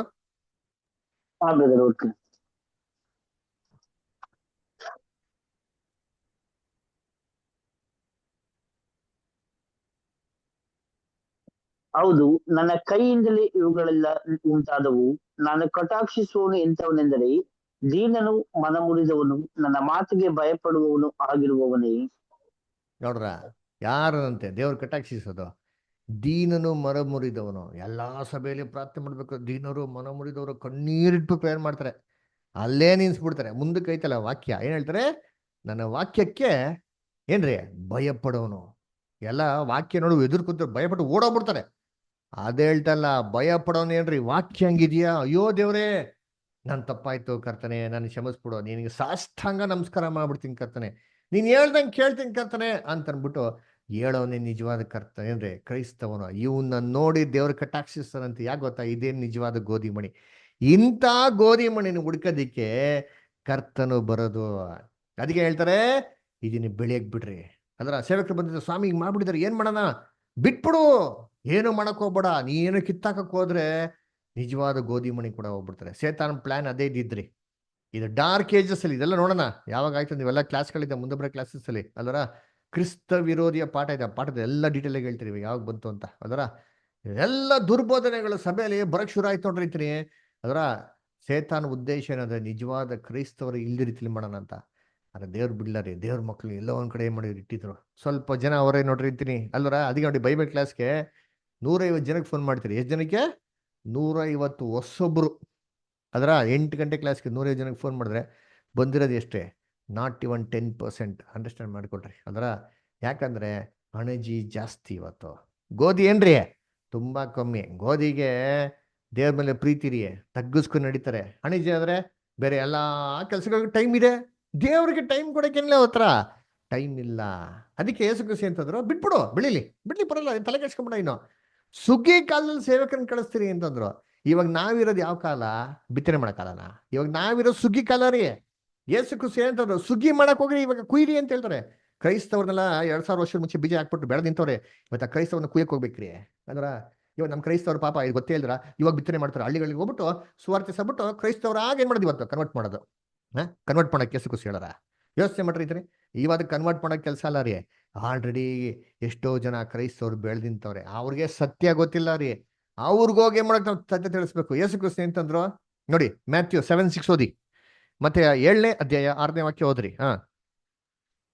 ದೇವರ ವಸ್ತುವನ್ನು ನಾಯಿಗಳಿಗೆ ಹಾಕಬೇಡಿರಿ, ನಿಮ್ಮ ಮುತ್ತುಗಳನ್ನು ಹಂದಿಗಳ ಮುಂದೆ ಚೆಲ್ಲಬೇಡಿರಿ. ಚೆಲ್ಲಿದರೆ ತಮ್ಮ ಕಾಲಿನಿಂದ ಅವುಗಳನ್ನು ತುಳಿದು ಹಿಂತಿರುಗಿ ಬಂದು ನಿಮ್ಮನ್ನು ಸೀಳಿಬಿಟ್ಟವು. ನೋಡ್ರ ಹೇಳ್ತಾರೆ, ಹಂದಿಗಳ ಮುಂದೆ ಮುತ್ತ ಹಾಕ್ಬಿಡ್ರಿ, ಅದು ಸೀಳಾಕ್ಬಿಡ್ತಾರೆ ಅಂತ ಹೇಳ್ತಾರೆ. ಅದಕ್ಕೆ ಮುತ್ತಿನ ಬೆಲೆ ಗೊತ್ತಾ? ಹಂಗೆ ಮುತ್ತಿನ ಬೆಲೆ ಗೊತ್ತಿಲ್ದಿರ್ತಾರೆ, ಹೋಗ್ಬಿಟ್ಟು ಹೋಗ್ತಾ ಇರ್ತಾರೆ. ನಾವು ಸುವಾರ್ತೆ ಹೇಳ್ತೀನಿ ಅಂತಂದ್ರೆ ಅವ್ರು ಸತ್ಯಕ್ಕೆ ಬರ್ತಾರೆ. ಇವಾಗ ಸತ್ಯಕ್ಕೆ ಸೇರ್ಸಂತ ಕೆಲಸ ಅಲ್ಲ ರೀ. ಅದರ ಏನ್ರಿ ಹೊಸ್ತಾಗಿ ಅವ್ರಿಗೆ ಬಿತ್ತನೆ ಮಾಡಿ ಅವ್ನ ಸತ್ಯ ಕರ್ಕೊಂಬ ಕೆಲಸ ಅಲ್ಲ ರೀ. ಅಲ್ವರ ಅದಕ್ಕೆ ಯೇಸು ಕ್ರಿಸ್ತ ಹೇಳ್ತಾರೆ, ನಿಮ್ಮ ತೋಳುಗಳ ನಡುವೆ ಕಳಿಸ್ತೀನಿ ನಿಮ್ಮನ್ನ. ಅಲ್ವರ ಏನ್ರಿ, ತೋಳಗಳ ನಡುವೆ ನಿಮ್ಮನ್ನ ಕಳಿಸ್ತೀನಿ, ಹುಷಾರಾಗಿರಿ. ತೋಳಗಳ ನಡುವೆ ಕುರಿಗಳು ಕೂಡ ಬರ್ತವೆ. ಸರಿ, ಏನೋ ಕುರಿಗಳ ನಡುವೆ ತೋಳಗಳೇನಾಗ್ತವೆ, ಬರ್ತವೆ. ನೀವು ಎಚ್ಚರಿಕೆಯಿಂದಿರಿ ಅಂತ ಹೇಳ್ತಾರೆ. ಅಂದ್ರೆ ನೀವು ತುಂಬಾ ಹೆಂಗಿರಿ, ಪಾರ್ವಾಡಗಳಂತಾರೆ ಏನ್ರಿ, ನಿಷ್ಕಪಟವಾಗಿರಿ. ಆಮೇಲೆ ಹೆಂಗೆ ಸರ್ಪಗಳ ತರ ಹೆಂಗಿರಿ, ನೀವು ಜಾಣರಾಗಿರಿ. ನೋಡಿ ಮ್ಯಾಥ್ಯೂ 10:16. ಮ್ಯಾಥ್ಯೂ 10:16 ಓದಿ. 10:14 ಮತ್ತೆ 10:16 ಓದಿ. ಯಾರಾದರೂ ನಿಮ್ಮನ್ನು ಸೇರಿಸಿಕೊಳ್ಳದೆಯೂ ನಿಮ್ಮ ವಾಕ್ಯಗಳನ್ನು ಕೇಳದೆಯೂ ಹೋದರೆ ನೀವು ಆ ಮನೆಯನ್ನಾಗಲಿ ಆ ಊರನ್ನಾಗಲಿ ಬಿಟ್ಟು ಹೊರಡುವಾಗ ನಿಮ್ಮ ಕಾಲಿಗೆ ಹತ್ತಿದ ಧೂಳನ್ನು ಜಾಡಿಸಿ ಬಿಡಿರಿ. ಇವತ್ತೇನ್ ಮಾಡ್ತಾರೆ, ಯಾರೋ ಮನೆಗೆ ಹೋಗಿ ಏನೋ ಬೇರೆ ಧರ್ಮದವರು ವಾಕ್ಯ ಕೇಳಲಿಲ್ಲ ಅಂದ್ರೆ ಅವ್ರು ಏನ್ ಮಾಡ್ತಾರೆ, ಧೂಳನ್ನು ಜಾಡಿಸಿದ್ರೆ ಇವ್ರ ಮನೆಯೇ ಜಾಡಿಸ್ಬಿಡ್ತಾರೆ. ಅದರ ಜಾಡಿಸ್ಬಿಟ್ಟು ಹಾಳಾಗೋಗ್ಲಿ, ನೀನು ಸರ್ವನಾಶ ಆಗೋಗ್ಲಿ, ನರಕ ಕೊಟ್ಟೋಗ್ಬಿಡ್ತೀಯ, ನೀನು ವೇದನೆ ಪಡ್ಬಿಡ್ತೀಯ, ಇದನ್ನೇ ಶಾಪ ಹಾಕೋದು. ಅಲ್ವರ ಏನೋ ಇವ್ರು ನರಕದಿಂದ ಕಾಪಾಡಕ್ಕೆ ಹುಟ್ಟಕ್ಕೆ ದೇವ್ರಿಗೆ ಕೊಟ್ಬಿಟ್ಟಾರೆ ಅಂತ. ಅಲ್ವರ ನರಕದ ಬಗ್ಗೆ ಪಾಠನೇ ಗೊತ್ತಿಲ್ಲ. ಇದೇ ತರ ಶಿಷ್ಯರುಗಳ ಮನೋಭಾವ ಇತ್ತು ಗೊತ್ತರ. ಒಂದ್ಸತಿ ಒಂದು ಊರಿಗೆ ಹೋಗ್ತಾರೆ, ವಾಕ್ಯ ಬರ್ಕೊಳ್ಳಿ, ಓದಬೇಕಲ್ಲ. Matthew 9:54 luke 9:54-56. ಯೇಸು ಕ್ರಿಸ್ತನ ಊರ್ ಕಳ್ಸೋ ಊಟ ಎತ್ಕೊಂಬರ್ರಿ ಅಂತ ಊರ್ದವ್ರು ಊಟಕ್ಕೆ ಕೊಡಲ್ಲ, ಓಡಿಸ್ಬಿಡ್ತಾರೆ ಶಿಷ್ಯರುಗಳನ್ನ. ಎಷ್ಟು ಕೋಪ ಬರ್ತಾರೆ ಶಿಷ್ಯರುಗಳಿಗೆ. ಸ್ವಾಮಿ ತಗೊಂಡ್ಬಿಟ್ಟು, ಸ್ವಾಮಿ ದಯವಿಟ್ಟು ಪರ್ಮಿಷನ್ ಕೊಡಿ, ಎಲಿಯ ಆಕಾಶಿನ ಅಗ್ನಿ ಕರ್ಸುತ್ತಾರ, ಕರ್ಸ್ಬಿಟ್ಟು ಇವ್ರು ಊರ್ನ ನಾಶ ಮಾಡಾಕ್ಬೇಡ ಅಂತ ಹೇಳ್ತಾರೆ. ಯೇಸು ಕ್ರಿಸ್ತ ಸರಿಯಾಗಿ ಬೈತಾರೆ, ನೀವು ಎಂತ ಆತ್ಮ ಉಳ್ಳವರಾಗಿದೆ ನಿಮ್ಗೆ ಗೊತ್ತಿಲ್ಲ. ಮನುಷ್ಯ ಕುಮಾರ ಬಂದಿರೋದು ಮನುಷ್ಯನ ರಕ್ಷಿಸೋದಕ್ಕೆ ಹೊರತು ನಾಶ ಮಾಡಕ್ಕಲ್ಲ ರೀ. ಯೇಸು ಕ್ರಿಸ್ತನ್ಗೆ ಊಟ ಕೊಡ್ದಿರೋ ಜನಗಳಿಗೇನೆ ಕ್ರಿಸ್ತನ್ ಹೇಳ್ತಾರೆ, ನಾನು ಬಂದಿರೋದೇ ಅವನ್ನ ಕಾಪಾಡಕ್ಕೆ, ನಾಶ ಮಾಡಕ್ಕಲ್ಲ ಅಂತಂದ್ಬಿಟ್ಟು. ಹಂಗಾರೆ ಇಡೀ ಲೋಕದ ಜನಗಳು ಕ್ರಿಸ್ತವ್ರನ್ನ ಇವತ್ತು ಸ್ವೀಕಾರ ಮಾಡಿದ ನಾಶ ಮಾಡಕ್ಕೆ ದೇವ್ರು ಕರೀತಾರೆ? ಇಲ್ಲ ರೀ. ಅದಕ್ಕೆ ನಮ್ಗೆ ಹೆಂಗ್ ಗೊತ್ತಾ ಹೇಳ್ತಾರೆ, ಇವಾಗ ಓದಿ ಮ್ಯಾಥ್ಯೂ 10:16 ಓದಿ. ಮತ್ತೆ ಏನೋ ಬರ್ತದೆ ಸುವಾರ್ತೆ 10ನೇ ಅಧ್ಯಾಯ 16ನೇ ವಾಕ್ಯ.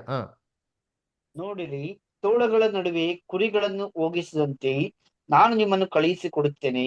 ಆದ್ದರಿಂದ ಸರ್ಪಗಳಂತೆ ಜಾಣರು, ಪಾರಿವಾಳಗಳಂತೆ ನಿಷ್ಕಪಟಿಗಳು ಆಗಿರ್ರಿ. ನೋಡ್ರ, ನಿಮ್ಮನ್ನ ಎಲ್ಲಿ ಕಳ್ಸಿನಿ? ತೋಳುಗಳ ನಡುವೆ ಕಳ್ಸಿನಿ. ಹುಷಾರಾಗಿರ್ರಿ, ಸರ್ಪಗಳ ತರ ಜಾಣರಾಗಿರ್ರಿ, ನೀವು ಪಾರಿವಾಳಗಳ ತರ ನಿಷ್ಕಪಟವಾಗಿ. ಅಲ್ಲ ಏನೋ ತಲೆ ಗಟ್ಟಿ ಅಂದ್ಬಿಟ್ಟು ತಲೆ ಹೊಡ್ಕೊಳೋದಲ್ಲ ರೀ. ಗೊತ್ತು ಹೊಡಿತಾರೆ ಅಂದ್ಬಿಟ್ಟಲ್ಲ ಒದ್ದೆ ತಿನ್ನೋ ದೇವ್ರ ಕೆಲಸನ. ಏಸು ಕ್ರಿಸ್ತ ಹೇಳಿಸಿ ಒದ್ದೆ ತಿನ್ನೋರೆ ಎಲ್ಲ ಸತಿ ಎಸ್ಕೇಪ್ ಆಗೋರ್ರಿ. ಬೈಬಲ್ ತುಂಬಾ ವಾಕ್ಯ ಇದೆ ರೀ, ನಾವು ತುಂಬಾ ಕೇರ್ಫುಲ್ ಆಗಿರ್ಬೇಕು. ಸ್ತ್ರೀ ಸನ್ನಿಧಿ ಪಾಠ ಕೇಳಿದಿರಲ್ಲ, ಏಸು ಕ್ರಿಸ್ತ ಒದ್ದೆ ತಿಂದ್ರ? ಕಾಲ ಬರೋ ತನಕ ಒದೇನೆ ತಿನ್ಲ. ಇವ ಸುಮ್ಮನೆ ಏನೋ ಹೇಳ್ಕೊಂಬಿಟ್ಟು ಕ್ರಿಸ್ತನ್ಗಾಗಿ ಒದೆ ತಿಂತೀನಿ ಅಂದ್ಬಿಟ್ಟು ದೊಡ್ಡದಾಗಿ ಕೊಚ್ಕೊಳತ್ತಾರ. ದೇವ್ರ ಮಕ್ಳು ಮಾಡಬಾರ್ದ್ರಿ. ಜ್ಞಾನವಾಗಿ ನೋಡ್ಕೊಬೇಕು. ದೇವ್ರ ಚಿತ್ತ ಏನೋ, ದೇವ್ರು ಎಲ್ಲರಿಗೂ ಯೋಜನೆ ಮಾಡೋರು ರಕ್ಷಣೆಗೆ ಅಂದ್ಬಿಟ್ಟು. ಇವಾಗ ಇಲ್ಲಾಂದ್ರೆ ಕ್ರಿಸ್ತನ್ ರಾಜ್ಯದಲ್ಲಿ ಬರ್ತಾರೆ. ಯಾಕೆ ತಲೆ ಚಚ್ಕೊಬೇಕು? ಕೇಳಂತ ಕಿವಿಗಳಿಗೆ ಹೇಳ್ರಿ. ಯೇಸು ಸರಿತನೆ ಮಾಡಿದ್ದು, ಕಿವಿ ಉಳ್ಳವನಿಗೆ ಕೇಳಲಿ. ಅದೇನು ಫ್ರೀಯಾಗಿ ಹೇಳ್ಕೊಟ್ರಿ. ಯಾಕೆ ದುಡ್ಡು ಇಸ್ಕೊಬೇಕು? ಯಾಕೆ ದೇವ್ರು ನಿಮ್ ಕೈ ಕೆಲಸ ಕೊಟ್ಟಿಲ್ವಾ? ಅಪೊಸ್ತಲ ಪೌಲ್ಗೆ ಅಂಥ ದೊಡ್ಡ ಶ್ರೀಮಂತರು ಅವರೇ ಕೈ ಕೆಲಸ ಮಾಡಿ ಸೇವೆ ಮಾಡೋರು ಅಂತಂದ್ರೆ, ನಾವೆಲ್ಲ ಓಸಿಲ್ ದಾನ ಧರ್ಮ ಇಟ್ಕೊಂಡು ಕೆಲಸ ಮಾಡೋ ಅಂತ ಹೇಳಿದ್ರೆ, ಮಿನಿಸ್ಟ್ರಿ ಮಾಡೋ ಅಂತ ಹೇಳಿದ್ರೆ ಮಾಡ್ರಿ. ಇದನ್ನ ಕೆಲಸ ಕಂಪ್ಲೀಟ್ ಮಾಡ್ರಿ. ಯಾಕೆ ಮಾಡೋಕ್ಕಾಗಲ್ಲ ಕೆಲಸ? ಏನ್ ಕೆಲಸ ಇಲ್ಲ? ಫುಡ್ ಡೆಲಿವರಿ ಮಾಡಿ ಕೆಲಸ ಮಾಡಿ, ವಾಚ್ಮನ್ ಕೆಲಸ ಮಾಡಿ, ಕಸ ಹೊಡೆ ಕೆಲಸ ಮಾಡ್ರಿ. ಇವೆಲ್ಲ ಕೆಲಸ ಅಲ್ವಾ?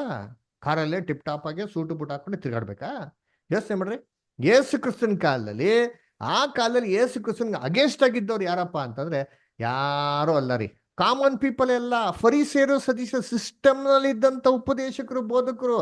ಇವತ್ತು ಕೂಡ ನಿಜವಾದ ಈ ಕ್ರೈಸ್ತನ ಉಪದೇಶಗಳಿಗೆ ಯಾರು ಗೊತ್ತಾ ಆಪೋಸಿಟ್ ಆಗಿರೋರು? ಬೇರೆ ಯಾರು ಅಲ್ಲ. ಈ ಕಾಲದಂತ ಥಿಯೋಲಜಿಯನ್ಸ್, ಈ ಕಾಲದಂತ ಪಾಸ್ಟರ್ಗಳು, ಈ ಕಾಲದಂತ ಬಿಷಪ್ಗಳು, ಈ ಕಾಲದಂತ ರೆವರೆಂಡ್ಗಳೇ ಇದಕ್ಕೇನ್ರಿ ಅಗೇನ್ಸ್ಟ್. ಆ ಕಾಲದಲ್ಲಿ ಏನ್ ಕೇಳಿದ್ರು ಯೇಸು ಕ್ರಿಸ್ತ, ಯಾರು ಇವನು, ಇವನಿಗೆ ಯಾರು ಅಧಿಕಾರ ಕೊಟ್ಟಿದ್ದು ಅಂತ ಹೇಳಿ ಇಂಗ್ಲಿಷ್ ಬಿಡ್ತಾವೆ. Who is this fellow who gave it the rights to preach ಅಂತ ಹೇಳ್ತಾರೆ. ಅದೇ ತರ ಇವತ್ತು ನಮ್ಗೆ ಕೇಳ್ತಾರೆ, ಏನ್ ಕೇಳ್ತಾರೆ? ಪಾಠಕ್ಕೆ ಬಂದಿದ್ರೆ ಬ್ರದರ್ ಸರ್ಟಿಫಿಕೇಟ್ ಕೊಡ್ತೀರಾ? ನಿಮ್ಗೆ ಯಾರು ಸರ್ಟಿಫಿಕೇಟ್ ಕೊಟ್ಟರು? ನೀವೆಲ್ಲ ಓದಿದ್ದು? ನಾವು ಯಾವ ಕಾಲೇಜಲ್ಲೂ ಓದಿಲ್ಲ, ನಮ್ಗೆ ಯಾವ ಸರ್ಟಿಫಿಕೇಟ್, ನಾವು ಯಾರಿಗೂ ಸರ್ಟಿಫಿಕೇಟ್ ಕೊಡಲ್ಲ. ನಮ್ಮ ಸರ್ಟಿಫಿಕೇಟೇ ಪರಲೋಕದಿಂದ ಬರೋಂಥದ್ದು. ಏಷ್ಯಾ 61:1 ಹೇಳ್ತಾರೆ, ನನ್ನ ಆತ್ಮವೋ ಏನ್ರಿ ನಿಮ್ಮ ಮೇಲೆ ಇದೆ. ಏನಕ್ಕೆ ಅಂತೆ? ದೇವರು ನಮ್ಮನ್ನ ಪವಿತ್ರ ಅಂತ ಅಭಿಷೇಕ ಮಾಡಿದ್ರೆ ಏನಕ್ಕೆ? ಬಡವ್ರಿಗೋಗಿ ಸುವಾರ್ತೆನ ಸಾರೋದಿಕ್ರಿ. ಶ್ರೀಮಂತರಿಗೆ ಹೋಗ್ಬಿಟ್ಟು ಸುವಾರ್ತೆ ಸಾರೋದಿಕ್ಕಲ್ಲ ರೀ. ಮನ ಮುರಿದವ್ರಿಗೆ ಮನ ಕಟ್ಟೋದಿಕ್ಕೆ ದೇವ್ರ ನಮ್ಗೆ ಪವಿತ್ರಾತ್ಮ ಕೊಟ್ಟಿರೋದ್ರಿ. ಅಲ್ಲ, ಏನ್ ಮನ ಮುರಿಗೋದ? ಮನ ಮುರಿದವ್ರಿಗೆ ಮನ ಕಟ್ಟೋದು ಏನರ್ಥ? ಎಲ್ಲಾರ್ಗು ರಕ್ಷಣೆ ಇದೆ. ಕ್ರಿಸ್ತನ್ ರಾಜ್ಯದಲ್ಲಿ ಎಲ್ಲರಿಗೂ ಆಶೀರ್ವಾದ. ಈ ಸುವಾರ್ತೆ ಹೇಳ್ಬೇಕು. ಯೇಸು ಕ್ರಿಸ್ತನ್ಗೆ ಮೊದಲೇ ಬರ್ಬೇಕಿಲ್ಲ. ಹೆಂಗ್ ಆಪೋಸಿಟ್ ಆಗಿದ್ರು ಅದೇ ತರ ಇವ್ರಿಗೆ ಇವತ್ತು ಈ ಜನಗಳೇ ಆಪೋಸಿಟ್.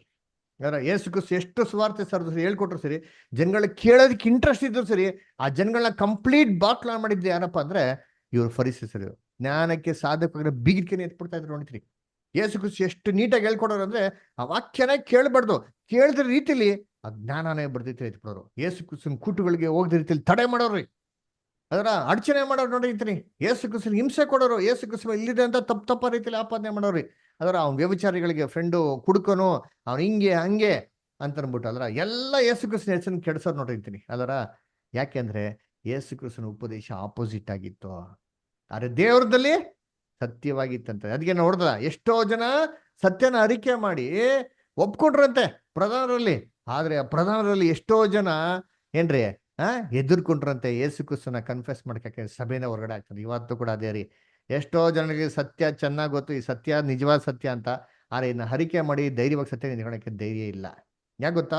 ಅಯ್ಯೋ ನಾವು ಸತ್ರ ಏನಾಗ್ಬಿಡ್ತಾರೆ, ನಮ್ಗೆ ಏನ್ ಮಾಡ್ತಾರೆ, ಯಾರು ಮಾಡ್ತಾರೆ, ಯಾರು ಏನಪ್ಪ ಮಾಡೋಕು? ಯೇಸು ಕ್ರಿಸ್ತ ಸಮಾಧಿ ಬುಕ್ ಮಾಡ್ಬಿಟ್ಟೆ ಸತ್ರ, ಅವ್ರ ಅಪ್ಪ ಏರ್ಪಾಡು ಮಾಡಿಲ್ವಾ?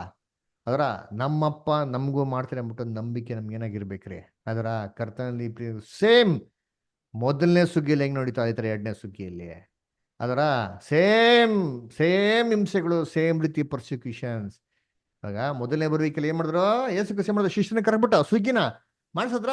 ಇವಾಗ ಎರಡನೇ ಬರುವಿಕೆಯಲ್ಲಿ ನೋಡಿ ಸುಗ್ಗಿ ಹೆಂಗಿದೆ. ಪ್ರಕಟಣೆ 14ನೇ ಅಧ್ಯಾಯ ಓದ್ಕೊಂಬನಿ, 14ರಿಂದ 16 ಓದಿ.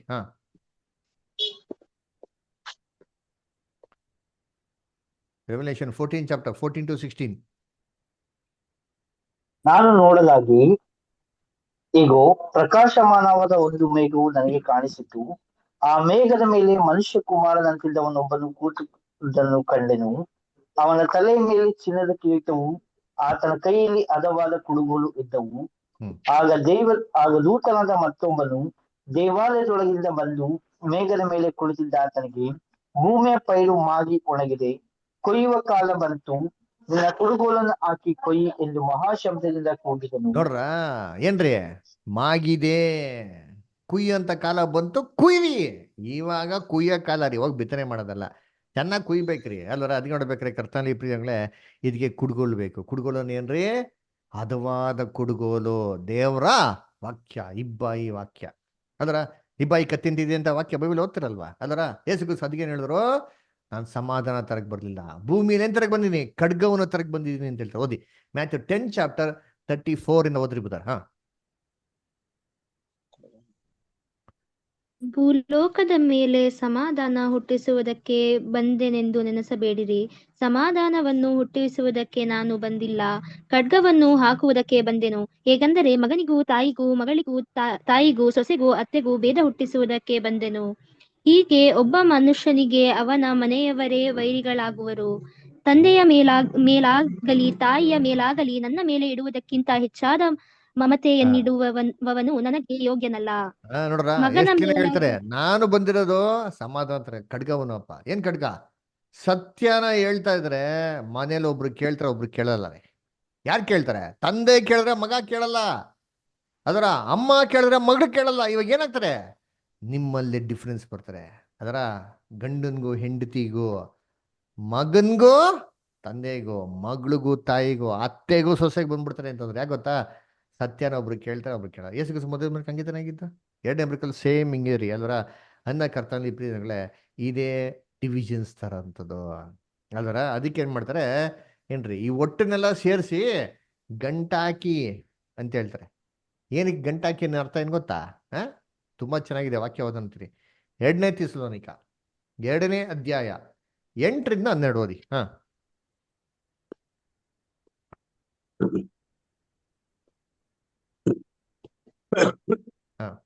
ಅಧರ್ಮ ಸ್ವರೂಪನು ಕಾಣಬರುವನು, ಅವನನ್ನು ಯೇಸು ಕರ್ತನು ತನ್ನ ಬಾಯ ಉಸಿರಿನಿಂದ ಕೊಲ್ಲುವನು, ತನ್ನ ಪ್ರತ್ಯಕ್ಷತೆಯ ಪ್ರಕಾಶದಿಂದ ಸಂಹರಿಸುವನು. ಆ ಅಧರ್ಮ ಸ್ವರೂಪನ ಪ್ರತ್ಯಕ್ಷತೆಯು ಸೈತಾನನ ಮಾಟಕ್ಕೆ ಅನುಗುಣವಾಗಿರುವುದು.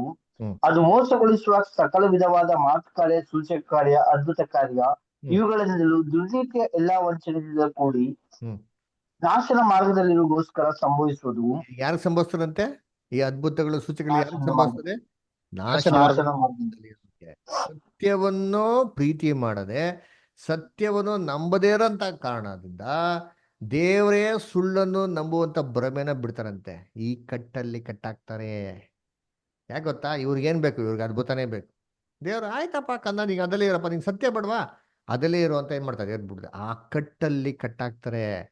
ಇವರೆಲ್ಲ ಗೋಧಿ ಆಗೋದಿಕ್ಕೆ ಸಾಧ್ಯನೇ ಇಲ್ಲ. ಅದಕ್ಕೆ ನಿಜವಾದ ಗೋಧಿ ಮತ್ತೆ ಏನ್ರಿ ಹಣಜಿ. ಚೆನ್ನಾಗಿ ಅರ್ಥ ಆಯ್ತಾ? ಇವತ್ತು ಕ್ರೈಸ್ತವ್ರ ಆ ಥರ 2 ಗುಂಪು ಐತೆ. ಇದು ಏನ್ರಿ ಸುವಾರ್ತೆ ಯುಗದ ಸುಗ್ಗಿ. ಇದಾಗಿದ್ಮೇಲೆ ಏನ್ರಿ ಏನಿದೆ ಅಲ್ಲಿ?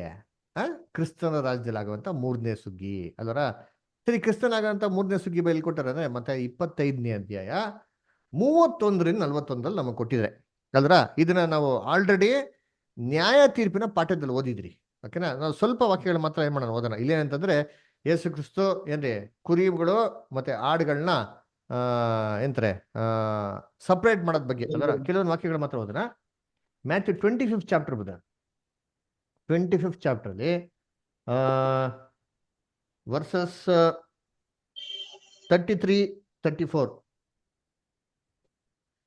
ಆಗ ಅರಸನು ತನ್ನ ಬಲಗಡೆಯಲ್ಲಿರುವವರಿಗೆ, ನನ್ನ ತಂದೆ ಆಶೀರ್ವಾದ ಹೊಂದಿದವರೇ ಬನ್ನಿರಿ, ಲೋಕಾದಿಯಿಂದ ನಿಮಗೋಸ್ಕರ ಸಿದ್ಧ ಮಾಡಿದ ರಾಜ್ಯವನ್ನು ಸ್ವಾಸ್ಥ್ಯವಾಗಿ ತೆಗೆದುಕೊಳ್ಳಿರಿ. ನಾನು ಹಸಿದಿದ್ದೆನು, ನನಗೆ ಊಟಕ್ಕೆ ಕೊಟ್ಟಿರಿ. 34 ಓದಿ. 34. ಆಗ ಅರಸನು ತನ್ನ ಬಲಗಡೆಯಲ್ಲಿರುವವರಿಗೆ, ನನ್ನ ತಂದೆ ಆಶೀರ್ವಾದ ಹೊಂದಿದವರೇ ಬನ್ನಿರಿ, ಲೋಕಾದಿಯಿಂದ ಓಕೆ ಒಂದ್ ನಿಮಿಷ, ಇಂಗ್ಲಿಷ್ ಅಲ್ಲಿ ಬರ್ತದೆ. ಸರಿ, ಹಂಗಾರೆ 32 ಓದಿ ಕನ್ನಡದಲ್ಲಿ. 32 ಬ್ರದರ್. ಮತ್ತು ಎಲ್ಲಾ ದೇಶಗಳ ಜನರು ಆತನ ಮುಂದೆ ಕೂಡಿಸಲ್ಪಡುವರು.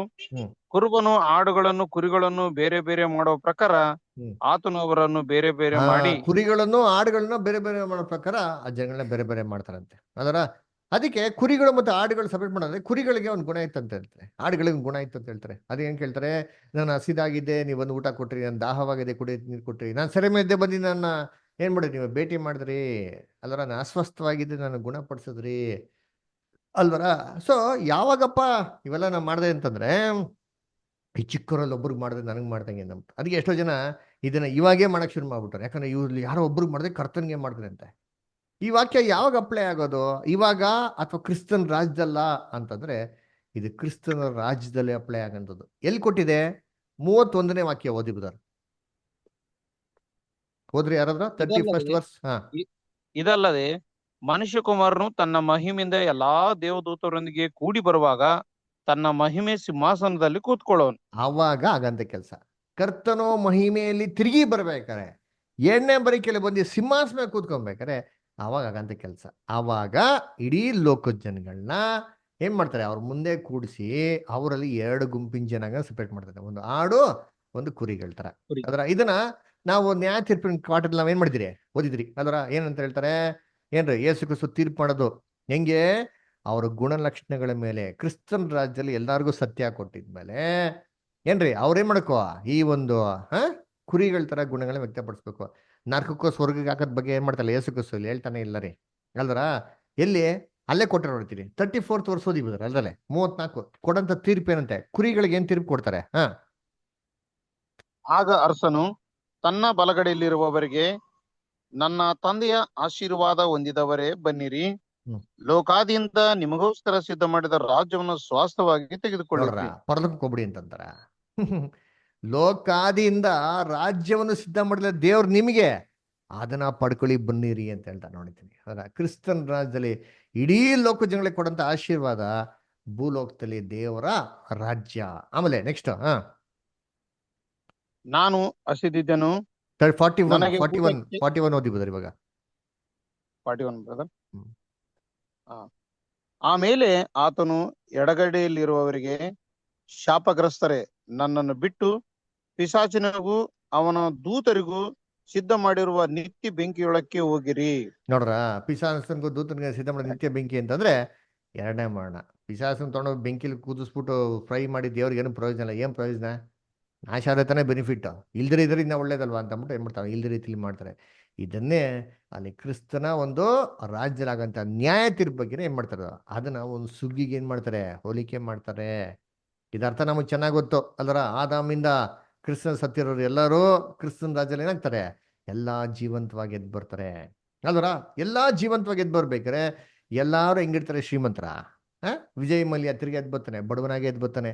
ದಾಹವಾಗಿದ್ದೀನಿ ಅಂತ ಹೇಳ್ತಾರೆ. ಏನ್ ದಾಹ? ಅದರ ದೇವರ ವಾಕ್ಯ. ಅದರ ಹಸಿದಾಗಿದ್ದೆ, ನನಗೆ ಕುಡಿಯೋದಿಕ್ಕೆ ತಿನ್ನೋದಿಕ್ಕೆ ಉಣ್ಣೋದಿಕ್ಕೆ ಕೊಟ್ರಿ ಅಂತಂದ್ರೆ ಏನ್ರಿ, ದೇವರ ವಾಕ್ಯ ರೀ. ಮನುಷ್ಯ ರೊಟ್ಟಿಯಿಂದ ಮಾತ್ರ ಬದುಕೋದನ್ನಲ್ಲ ಅಂತ ಹೇಳ್ತಾರೆ. ಏನಂತಾರೆ, ಜೀವ ಒಂದು ಜಲವನ್ನು ಏನ್ ಮಾಡ್ತಾರಂತೆ, ಪ್ರಕಟಣೆ 22 ಏನ್ ಹೇಳ್ತಾರಲ್ಲ, ಅದನ್ನ ಏನ್ ಮಾಡ್ತಾರಂತೆ, ಅವರು ಕೊಡ್ತಾರಂತೆ. ಎಲ್ಲಾರ ದಾಹವನ್ನು ಕಂಪ್ಲೀಟ್ ಆಗಿ ಏನ್ ಮಾಡ್ತಾರೆ, ನಿವಾರಿಸ್ತಾರಂತೆ ಕ್ರಿಸ್ತನ ರಾಜ್ಯದಲ್ಲಿ. ನನ್ನ ವಸ್ತ್ರ ಇಲ್ದವನಾಗಿದೆ ಅಂದ್ರೆ ಏನು ವಸ್ತ್ರ? ನೀತಿ ವಸ್ತ್ರ. ಯೇಸು ಕ್ರಿಸ್ತನ ಬಗ್ಗೆ ಏನ್ರಿ ನಂಬ್ತಾನೆ ಇರಲ್ಲ, ಕ್ರಿಸ್ತನ್ ರಾಜ್ಯದಲ್ಲಿ ಬಂದಿದ ತಕ್ಷಣ ಏನ್ ಮಾಡ್ತಾರೆ, ಅಯ್ಯೋ ವೈಕುಂಠ ವೈಕುಂಠ ವೈಕುಂಠ ಅಂತ ಬರ್ತಾರೆ. ಎಲ್ಲಿ ವೈಕುಂಠ ಅಪ್ಪ, ರಾಜ ಎಲ್ಲೂ ಇಲ್ಲ, ಇಲ್ಲೇ ಭೂಲೋಕದಲ್ಲಿ ಇದೆಯಪ್ಪ ನೀನು, ಇದೇ ಭೂಮಿ ಮೇಲೆ ನೋಡು, ಅಲ್ಲೇ ನೀನು ಹಳೆ ಮನೆ ನೋಡು ಅಂತ ಅಂತಾರೆ. ಆವಾಗ ಅವ್ನಿಗೆಲ್ಲ ಸತ್ಯ ಗೊತ್ತಾಗ್ಬಿಟ್ಟು ಏನ್ ಮಾಡ್ತಾನೆ, ಅಯ್ಯಯ್ಯೋ ನಾನು ಹಾಕಿರೋಂಥ ಹಳೆ ಬಟ್ಟೆ ಎಲ್ಲ ವೇಸ್ಟಾ ಅಂತ ಹೇಳ್ತಾರೆ. ಇಲ್ಲಪ್ಪ ವೇಸ್ಟು, ಕ್ರಿಸ್ತನ ಎಂಬಂತ ನೀತಿ ವಸ್ತ್ರ ಹಾಕೊಡಪ್ಪ ಅಂತ ಕೊಡ್ತಾರೆ. ಆವಾಗ ಕ್ರಿಸ್ತನ ನೀತಿ ವಸ್ತ್ರ ಧರಿಸ್ಕೊಂಡು ಕ್ರಿಸ್ತಿ ಮುಖಾಂತರ ಏನಾಗಬೇಕು, ನೀತಿವಂತರಾಗ್ಬೇಕ್ರಿ ಅಲ್ವರ. ಆ ಒಂದು ಏನ್ರಿ ನೀತಿ ವಸ್ತ್ರ ಧರಿಸ್ಕೊಂಡವ್ರಿಗೆ ರಕ್ಷಣೆ. ನಾನು ಅಸ್ವಸ್ಥನಾಗಿದೆ, ಏನು ಅಸ್ವಸ್ಥ, ಯೇಸು ಕ್ರಿಸ್ತ ಹೇಳ್ತಾರೆ ಏನ್ರಿ, ಕಾಯಿಲೆಯಲ್ಲಿರೋರ್ಗೆ ಏನ್ ಬೇಕು, ವೈದ್ಯರು ಬೇಕು. ಯಾವ ಕಾಯಿಲೆ? ಲೋಕದ ಪ್ರತಿಯೊಬ್ಬ ಮನುಷ್ಯಕ್ಕೂ ಇವತ್ತು ಪಾಪದ ಕಾಯಿಲೆ ಇದೆ. ಕ್ರಿಸ್ತನ ರಾಜ್ಯದಲ್ಲಿ ಪಾಪದ ಕಾಯಿಲೆನ ಬಿಡುಗಡೆ ಮಾಡಕ್ ಸಹಾಯ ಮಾಡ್ತಾರೆ. ಸೆರೆಮನೆಯಲ್ಲಿದೆ, ಮರಣ ಸೆರೆಮನೆ ಇದೆ, ಅವ್ರಿಗೆ ಪ್ರಾರ್ಥನೆ ಮಾಡಿ ಏನ್ ಮಾಡ್ಬೇಕು, ಲಾಜರಸ್ನ ಪುನರ್ತನ ತಂದಂಗೆ ಕ್ರಿಸ್ತನ ರಾಜ್ಯದಲ್ಲಿ ಏನ್ ಮಾಡ್ತಾರೆ, ಪುನರ್ತನದಲ್ಲಿ ತರ್ತಾರೆ. ಈ ತರ ಒಳ್ಳೆ ಕೆಲಸ ಮಾಡಿದವರು ದೇವ್ರ ರಾಜ್ಯದಲ್ಲಿ ಏನ್ ಮಾಡ್ತಾರೆ, ಪಾಲ್ಗೊಳ್ತಾರೆ, ದೇವ್ರ ರಾಜ್ಯದಲ್ಲಿ ಇರ್ತಾರೆ. ಇಲ್ಲ ಅಂತಂದ್ರೆ ಸೇತನ ಗುಣಲಕ್ಷಣ ಹಿಡ್ದು ಹಠದಿಂದ, ಮೋಸದಿಂದ, ಎಂತ ದ್ವೇಷ ಅದೆಲ್ಲ ಸಾಧಿಸೋರು ಎರಡನೇ ಮಣ್ಣಕ್ಕೆ ಏನ್ ಮಾಡ್ತಾರೆ, ಹೋಗ್ತಾರೆ. ಈ ರೀತಿ ಏನ್ರಿ, ಈ ಒಂದು ಸುಗ್ಗಿಗಳ ಮುಖಾಂತರ ದೇವ್ರು ನಮಗೆ ಈ ಲೋಕದ ಶುದ್ಧೀಕರಣನ ಸೂಪರ್ ಆಗಿ ನೋಡ್ತಾರೆ. ಯಹೂದ್ಯರ ಕಾಲದಲ್ಲಿ ಒಂದು ಶುದ್ಧೀಕರಣ ಆಯ್ತು, ಅದರ ನಿಜವಾದ ಗೋಧಿ ಮಣಿಯೇ ಸಿಕ್ತು. ಸುವಾರ್ತೆಗಳಲ್ಲಿ ಒಂದು ಶುದ್ಧೀಕರಣ ಆಗ್ತದೆ, ನಿಜವಾದ ಗೋಧಿ ಮಕ್ಕಳು ದೇವ್ರ ಮಕ್ಕಳು ಸಿಗ್ತಾ ಇದ್ದಾರೆ. ಅದರ ಅದೇ ತರ ಕ್ರಿಸ್ತನ್ ರಾಜ್ಯ ಕೂಡ ಒಂದು ಶುದ್ಧೀಕರಣ ಆಗ್ತದೆ. ಶುದ್ಧೀಕರಣ ಆಗಿದ್ಮೇಲೆ ಅಲ್ಲಿ ನಿಜವಾದ ದೇವ್ರ ಮಕ್ಳು ಏನಾಗ್ತಾ ಇರ್ತಾರೆ, ಮಿಕ್ಕಿದವ್ರದ್ದು ಎಲ್ಲರದ್ದು ಏನ್ ಮಾಡ್ತಾರೆ ಅಂತಂದ್ರೆ ನಾಶ ಮಾಡಾಕ್ತಾರೆ. ಅದರ ಇದೇ 3 ಸುಗ್ಗಿಗಳ ಪಾಠ. ರೆಕಾರ್ಡಿಂಗ್ ದಯವಿಟ್ಟು ಕಳ್ಸಿಕೊಡ್ತೀರಿ, ಯೂಟ್ಯೂಬ್ ಅಪ್ಲೋಡ್ ಮಾಡ್ತೀರಿ, ದಯವಿಟ್ಟು ಕೇಳಿ, ಯೂಟ್ಯೂಬ್ ಚಾನಲ್ ಸಬ್ಸ್ಕ್ರೈಬ್ ಮಾಡಿ. ಈ ಥರ ವಾಕ್ಯನ ಕೇಳೋಕ್ಕೆ ಅನೇಕ ಕ್ರೈಸ್ತವ್ರು ಯಾರೋ ಇಂಟ್ರೆಸ್ಟ್ ಇದ್ರೆ ದಯವಿಟ್ಟು ಅವ್ರನ್ನೇನು ಮಾಡಿ, ಈ QR ಕೋಡ್ ಮುಖಾಂತರ ಗ್ರೂಪ್ಗಳಿಗೆ ಸೇರಿಸಿ ಅವರು ಕೂಡ ಈ ವಾಕ್ಯಗಳನ್ನ ಆಶೀರ್ವಾದ ಪಡ್ಕೊಳ್ಳಿ. ಯಾರಿಗಾರ ಏನಾದ್ರು ಡೌಟ್ಸ್ ಇದ್ರೆ ಖಂಡಿತವಾಗೂ ಸಂಕೋಚ ಪಡಿದ್ರೆ ಕೇಳಿ, ದೇವ್ರ ಈ ವಾಕ್ಯಗಳನ್ನ ಆಶೀರ್ವದಿಸ್ಲಿ. ಯಾರಿಗೇನು ಡೌಟ್ಸ್ ಇದೆಯಾ, ಏನೋ ಕೇಳಿದಿದೆಯಾ, ದಯವಿಟ್ಟು ಕೇಳಿ.